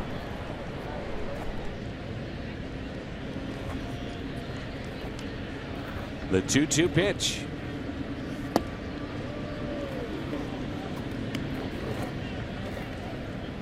I find that quite interesting that they open up at home every year.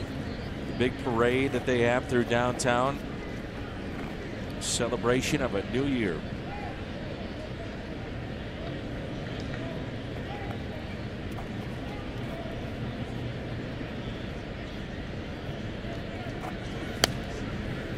We'll do it again.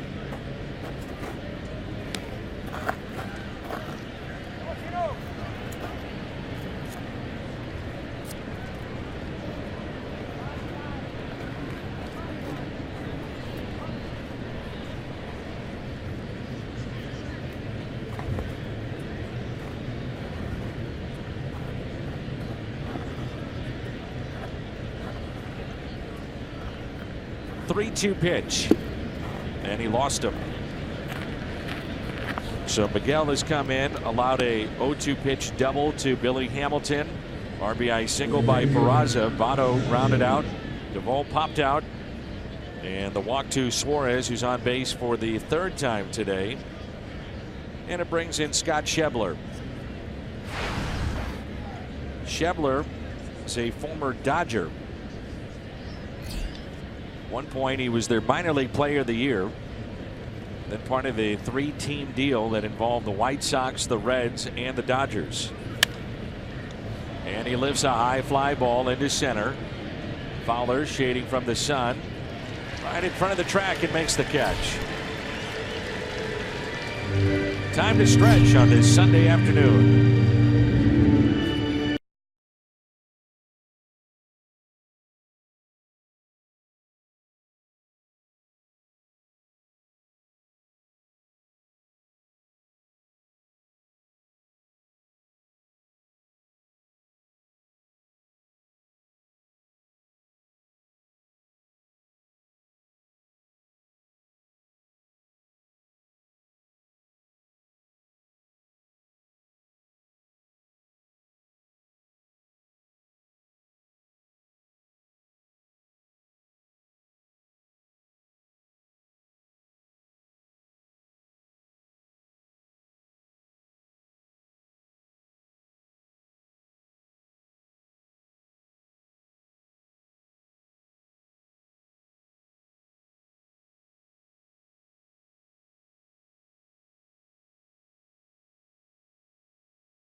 Here at Busch Stadium in St. Louis, our Kubota Power Stats.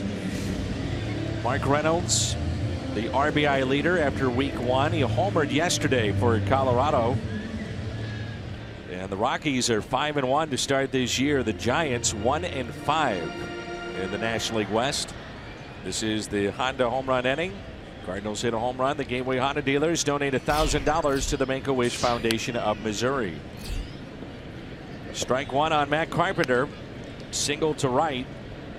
And also struck out back in the first. You say that something about the Giants, like you expect them to be good this year. I mean, it is 2017. It's an odd year. Odd year. 12. You can't possibly play well in an odd year. 10, 12, and 14. Bruce Bochy, one of the game's best. Class act. 0-2 the count on Carpenter, had to step away.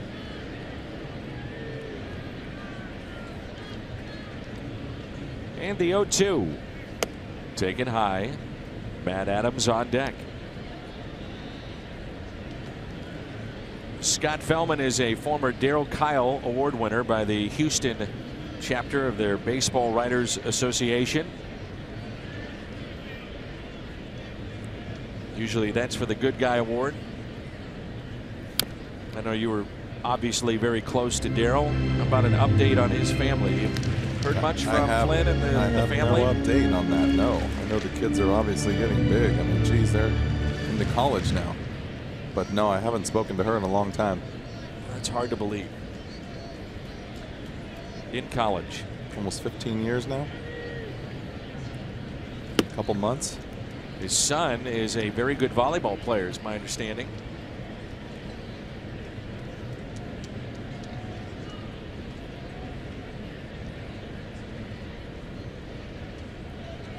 Two and two the count on Carpenter.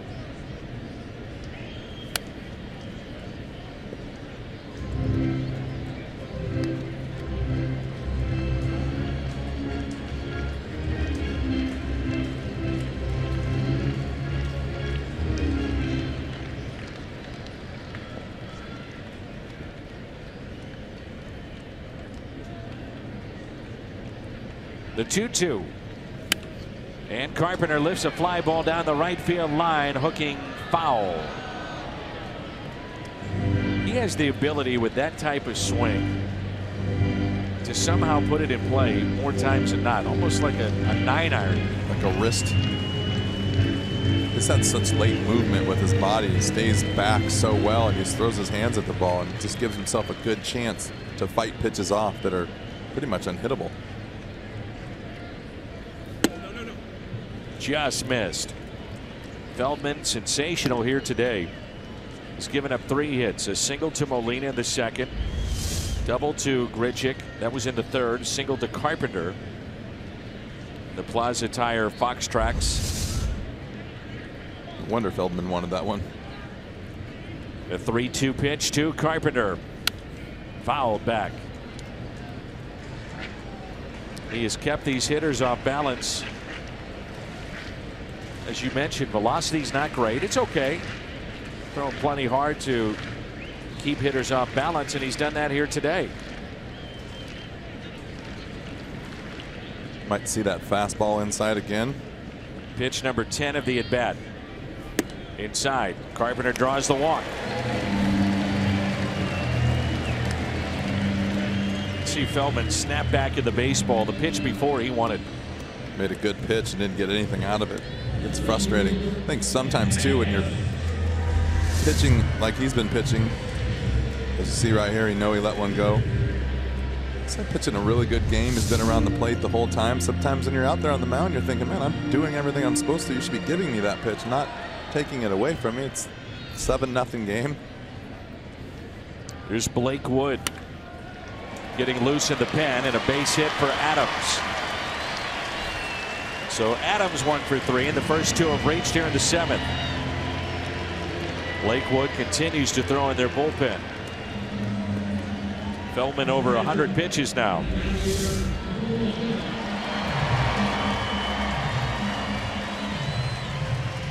Another good pitch and good job by Adams.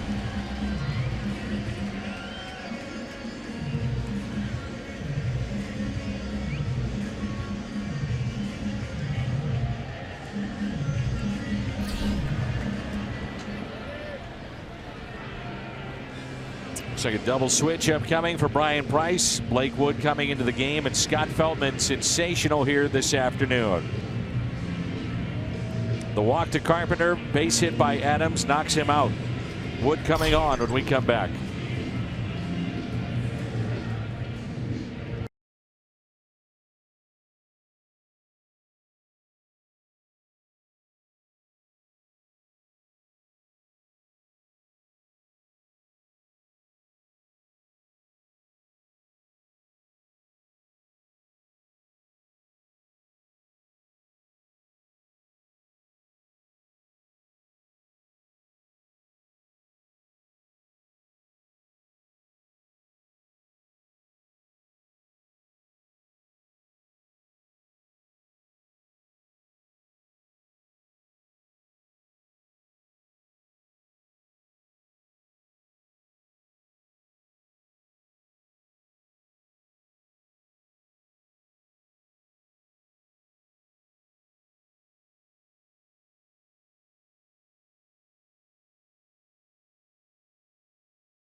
Special event baseball games.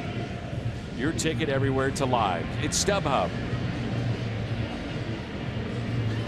Blake Wood, his third appearance this year for the Reds. And in relief of Feldman, 6+, 4 hits, no runs thus far. He's still responsible for the 2 runners on. Part of a double switch, Kevilahan takes over in right field. And Wood is on the mound. Molina today has singled to center and also lined out to right.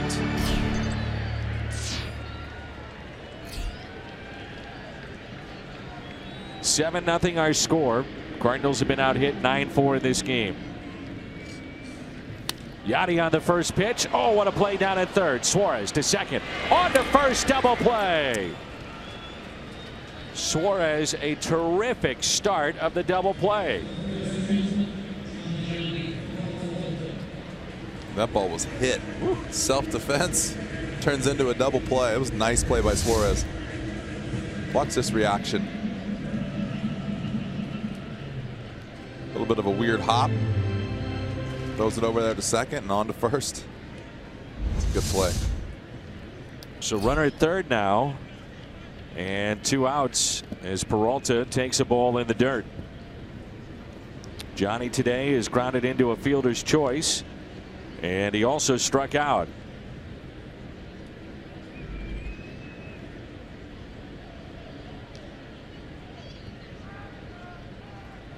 Outfield is shallow for Peralta.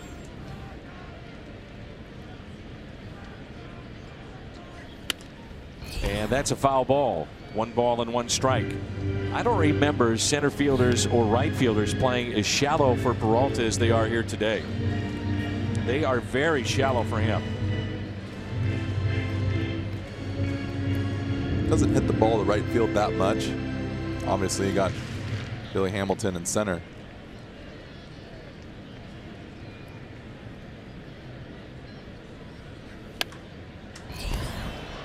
Yanks it foul. 1-2 the count.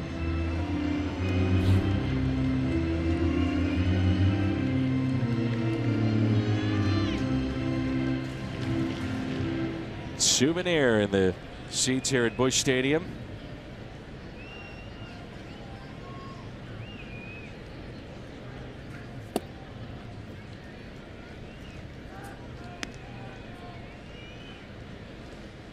Two and two the count.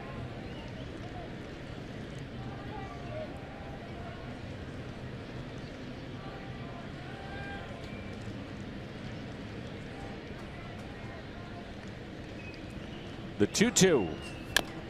Chopped off the plate, hit to third. Suarez charges, and the Cardinals' threat is through.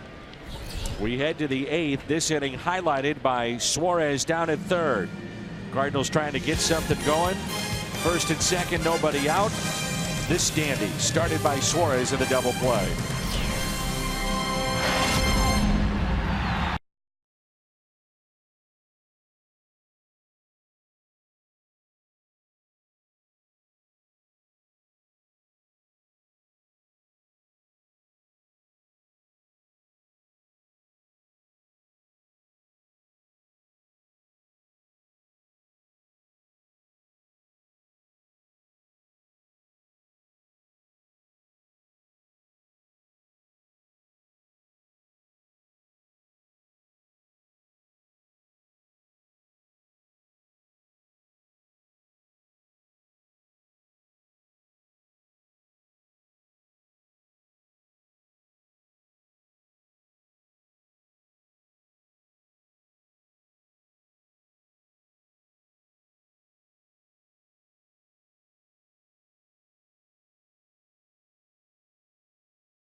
Tuivailala.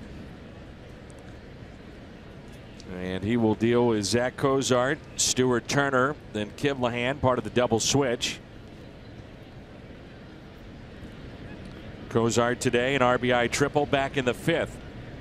It's 7-0 behind a 9-hit attack by Cincinnati against Carlos Martinez, Brett Cecil, Miguel Sokolovich, and now Sam Tuivailala. Some changes for the Cardinals as Eric Fryer takes over behind the plate. Jose Martinez in right field, Randal Grichuk in center, and Tuivailala is on the mound. Talked with Eric Fryer before the game today, and he grew up a Reds fan in Ohio, graduated from Ohio State. Sports administration, his degree is in. I said, I marvel at the fact that you're able to stay sharp, especially defensively, knowing that Molina is going to play just about every inning of this season, barring injury. He says he gets to the ballpark. First thing he does, looks at video of the opposition, goes to the gym for about 20 minutes. Then he does some hitting in the cage, 15, 20 more minutes of cardio, then batting practice. And he says, the key is to warm up as if I'm starting every game. So I keep my legs fresh. I need to understand that I might come in the game at any point in time. I stretch throughout the entire game. He said he grew up, though, a Reds fan, and his favorite player, Barry Larkin. It's got to be a tough position because you know the position is tough on the starter. Knowing one foul tip can be the end of the day for the catcher. And that was his point. Yeah. A fly ball lifted into right after the walk to Cozart. Jose Martinez the catch. Cozart back to the bag at first, and there's one out here in the top of the 8th. But you think about it, especially here in St. Louis, when Molina logged over 1,200 innings behind the plate, you're just not going to play that much. And Fryer said for the first time ever, this organization, this team to him feels like home, which I found interesting to hear. He said, I always wanted to play here and found the right spot. Kivlahan, a fly ball into center. Grichuk with the shades on makes the catch.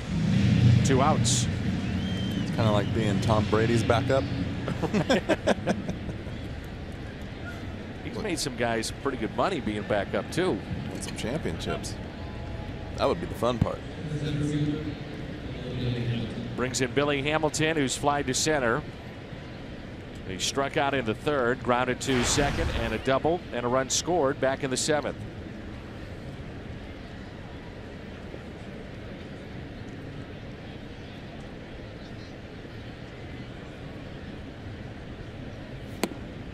Carpenter playing behind the runner at first with this big lead.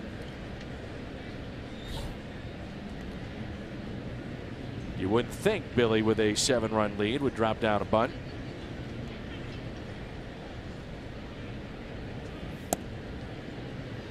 You know, with these games, these last 2 nights and today, haven't really got a chance to see the cat and mouse game between the speed and the catcher.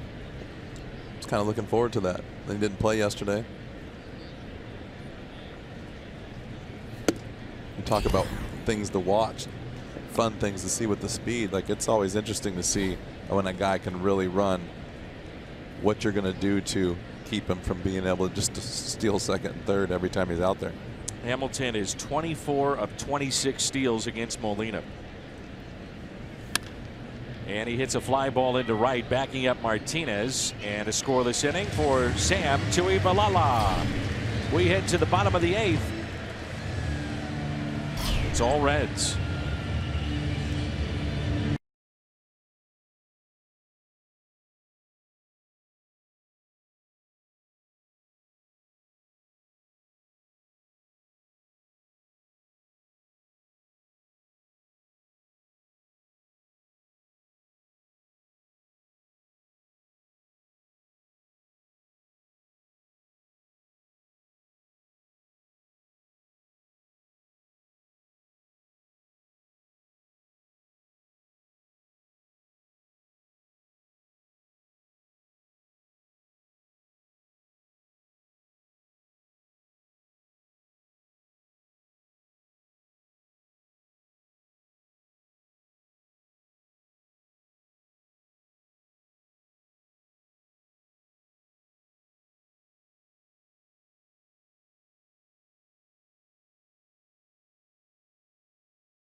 A 7-run lead for Cincinnati here in the bottom of the 8th.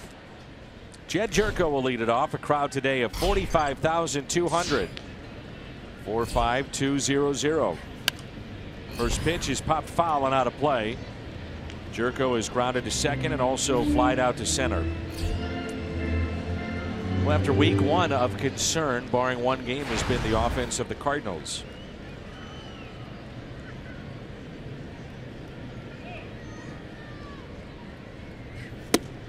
Inside, 1 ball, 1 strike. Today, just 4 hits. Yeah, I mean, there's definitely a concern. And the thing for me, too, is normally at this time of the year, the weather's nasty. And it's been nice. You know, and it's always tough to start off, I think, when the season starts and you go from warm to cold. And they've been lucky so far. So it is a little different to see the team struggle. You know, and you're struggling a little bit offensively and not with, I mean, these guys have had some good arms, especially the first night. But you haven't seen the big groups of teams come, you know, the big arms come through. And so a little concerned, but I think they'll turn it around. Here's a 1-2 pitch to Gyorko. Ground ball hit to second. Taken by Peraza in the first out here in the bottom of the 8th. The vote for this year's Cardinals Hall of Fame presented by Edward Jones. It's underway. Vote for local hero, all-time saves leader Jason Isringhausen, Scott Rowland, Mark McGwire, Tim McCarver, Keith Hernandez, Steve Carlton, or Edgar Renteria. Only 2 will be inducted. It's up to Cardinals Nation to decide. Vote now at cardinals.com/HOF. I think one of the guys that we forget about on that list that was so good, one of your former teammates, Edgar Renteria. What a player he was. It was awesome to be around, too. Great shortstop, great personality. He was one of my favorite people.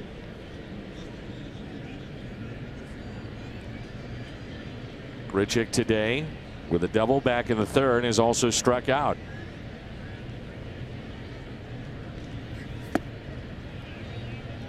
One ball, 1 strike.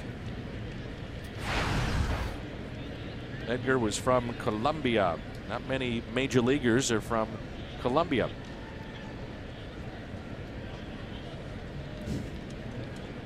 Eric Fryer at the on-deck circle.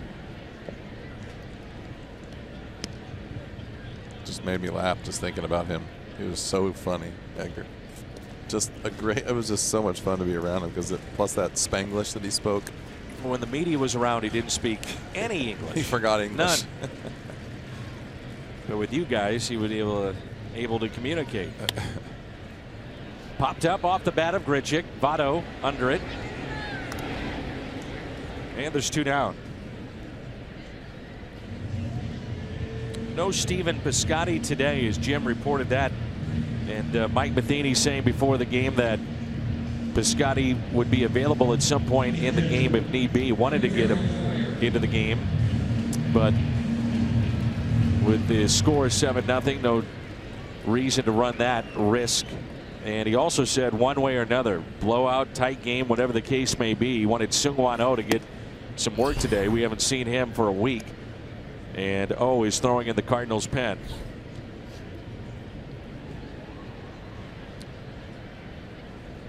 And Eugene looking right over his shoulder. You ever talk to Eugene? All the time. I had the last spring training I was down there, his locker, when his first spring training, our lockers were next to each other in the coach's room. He's a good guy. He's funny too.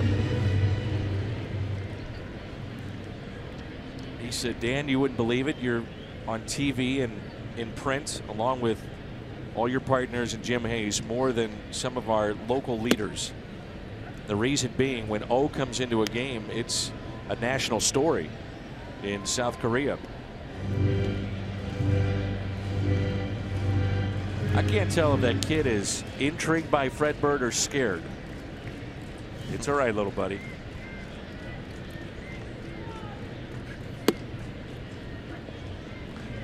He hasn't seen a bird that big yet. 2-2.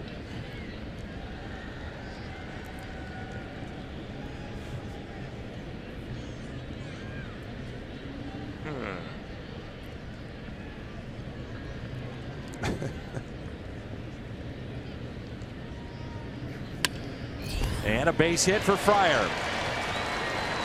Thinking too, he can run very well. On his way to second base, stand-up double, Eric Fryer.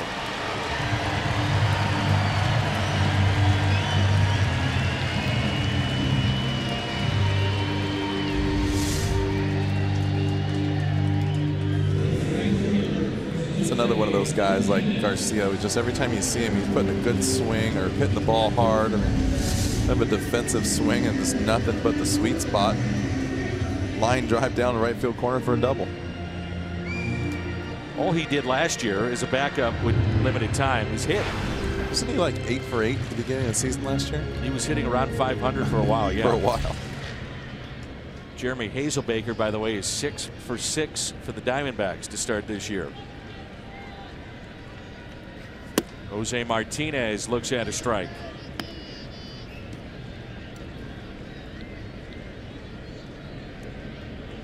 Arizona is 5-1 to start the year.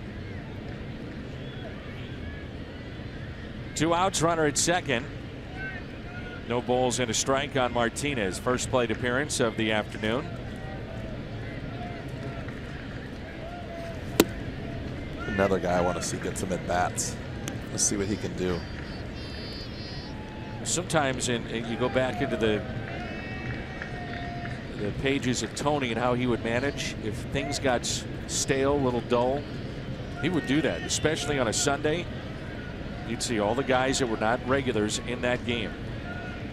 Or if he knew that you were going to play Randy Johnson, some of those guys would make a start. And his reasoning with some of the best pitchers was that he felt they were going to grind through the hardest at bats. And he would tell you a day ahead of time too, so you'd go home and know when you came to the ballpark that day that you were playing. And it gave the player, if he was having a day off, a nice mental break, and this player to really be energized and ready to go and concentrate. Everything going forward with that day was, I'm playing today. Like, I know I'm playing. It makes it a little bit easier when you know you're playing versus guesswork. Did he tell you, Jimmy, you're not playing today? And well, you'd show up at the ballpark and never go home. I'd argue with him. He may have had a little fun. Martinez is swinging a miss, and the threat is through. Strikeout. And we head to the 9th. It's 7-0 Cincinnati, and O is coming on.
Sunday, nearly 40 pitches Cardinals eventually won against the Chicago Cubs. So in 6 games, including today, the Cardinals have struck out 49 times. And the team collectively hitting .207. That will change. The Cardinals are trying to, barring a miraculous comeback, go to 500, but they would drop to 2-4 after 6 games. Game one against Chicago, and then yesterday the 10 runs that they put up against Cincinnati. Here's a 1-0 pitch to Jose Peraza to lead off the ninth. It's kind of been so-called feast or famine. Yep. Put up some big numbers and then nothing at all.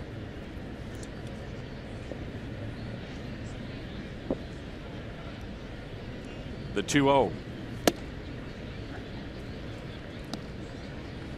Mike Matheny asked about Trevor Rosenthal's role with the club when he comes back. He said he will be in the back end of games, but not our closer. So that is definitely Seung-Hwan Oh.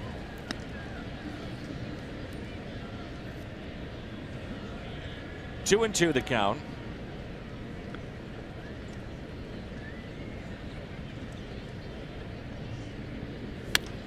And Peraza pops it up. Diaz initially didn't see it, and now he finds it to put it away. So as Jim reported earlier, the Cardinals hoping to activate Trevor Rosenthal maybe as soon as tomorrow.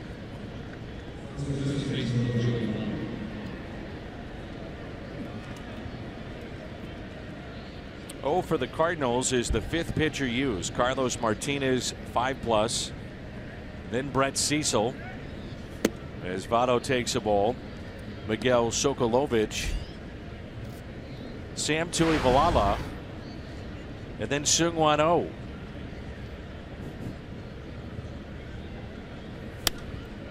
And a high fly ball lifted out to deep right field. Going back, Martinez at the wall, and it's gone. Joey Votto with his 2nd home run of the season.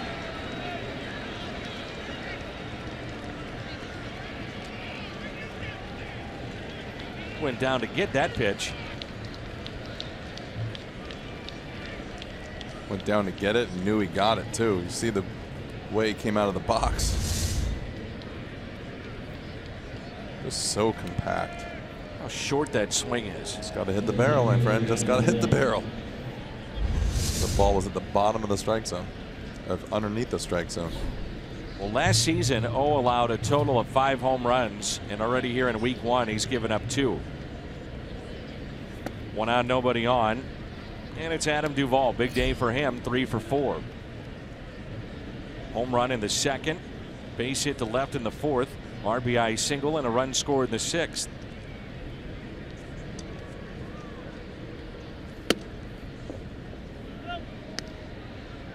Adam Duvall, the Budweiser player of the game, 3 for 4 today. Couple of RBIs, 2 runs scored.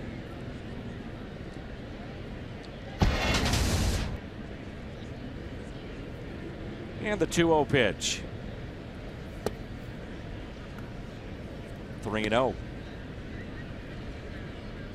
Talking with Eric Fryer too about his daily routine. He also likes to catch all the bullpen sessions of the pitchers to get an idea of what they're working on. Make sure he's still comfortable with them and vice versa. There is a lot that goes into a game, and there's a lot that goes into the preparation before the game. That's something that's changed over the years too, because when I first was in the league and even halfway through my career, that was the bullpen catcher's job. I mean, which shows you how far the dedication has come, is just for the guy like that to stay sharp. You know, he can easily have his feet up in the dugout doing nothing, eating some seeds. These guys, I was watching them the other day.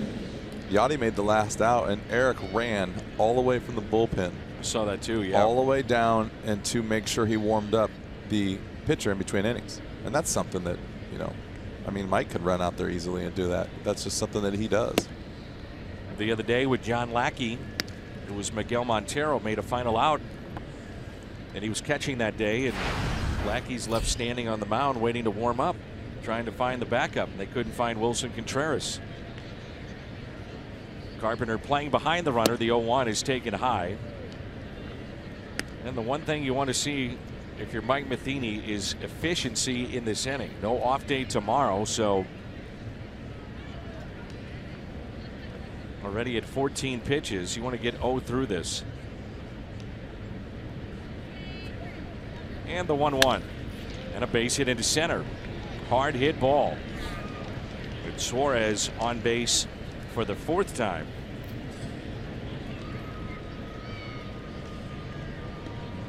Might be one of those situations where you give him one more hitter and then that's it.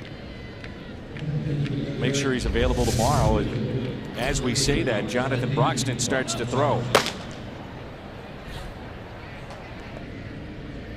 Left that fastball up in the zone and got hammered, but you're right. Like, I don't know what the pitch limit would be, but it's definitely not going to be above 30. Well, first time in O's brief Major League Baseball career, he's allowed runs in back-to-back games.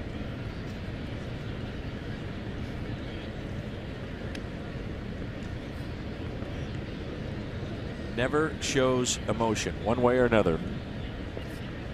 Stone Cold Buddha. Runners at first and second. And the 1-0 pitch now to Asrende Alcantara, the former Cub. It's part of the Chris Coghlan deal a year ago with Oakland and Chicago. This season put on waivers and then picked up by Cincinnati. Made a start yesterday.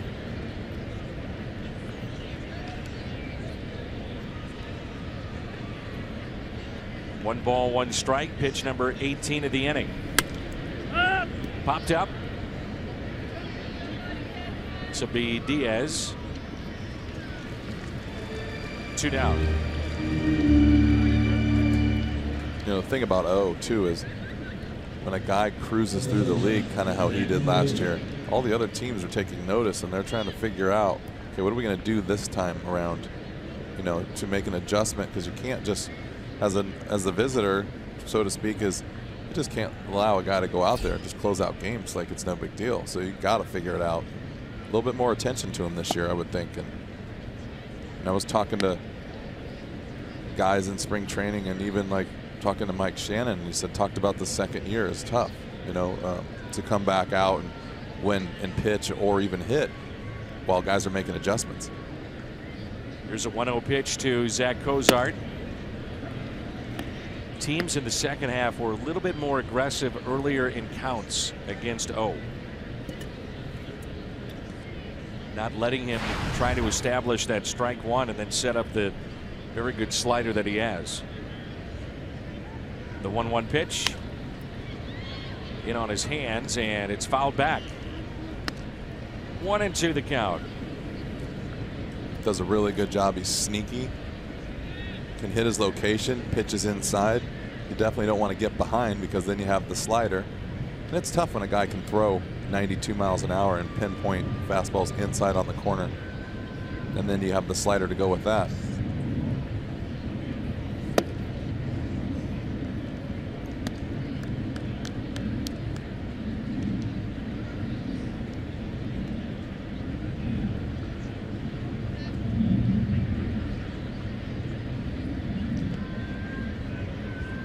The 2-2. The fly ball off the end of the bat. Going out is Diaz, and he makes the catch. Home run hit by Votto extends the Reds' lead to 8-0. And we head to the bottom of the ninth.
It's been all Cincinnati.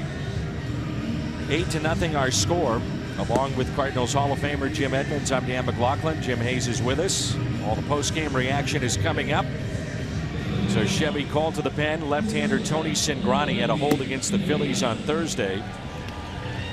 Reds tried to use him as a starter, but has really struggled over the course of his career with his secondary pitches. Primarily just a fastball. It's a good one. And as we've seen in this series against the Reds, some pretty hard throwers coming out of their pen. Yeah, that's what I was saying earlier, is that this team is talented. It'd be interesting to see how they handle a full season. But from what we've seen right now with the pitching and the hitting, I think they're going to do better than most people think. Diaz with a base hit into center.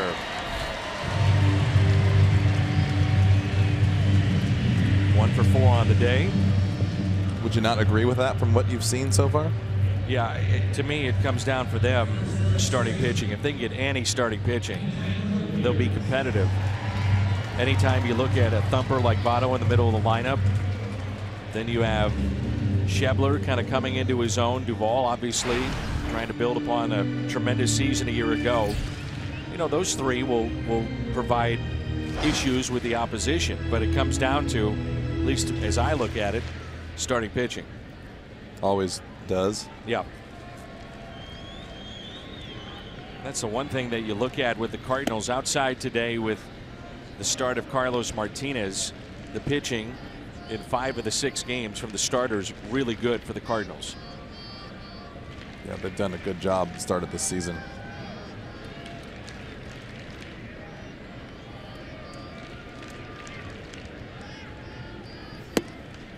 And Carpenter late with the swing. 0-2.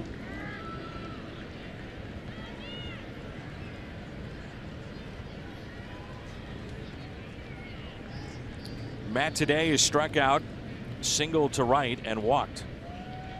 Cardinals with just 6 base hits and no runs.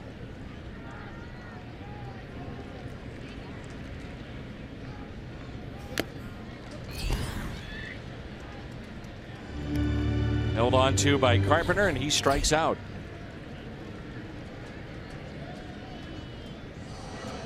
This copyrighted telecast is presented by the authority of the St. Louis Cardinals and may not be reproduced or retransmitted in any form. And the accounts and descriptions of this game may not be disseminated without the express written consent of the St. Louis Cardinals. A pitch outside to Matt Adams. Adams today a base hit into right, twice his flight out to center.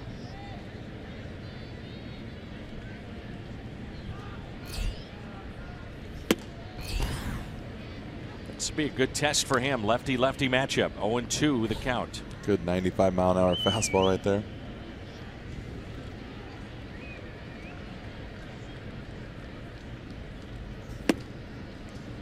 And quickly 2 outs. Back-to-back Ks of Carpenter and Adams.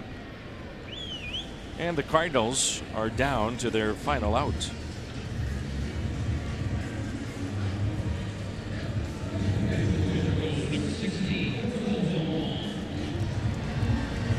Tough matchup here for Colton Wong. Lefty-lefty matchup. He's pinch hitting.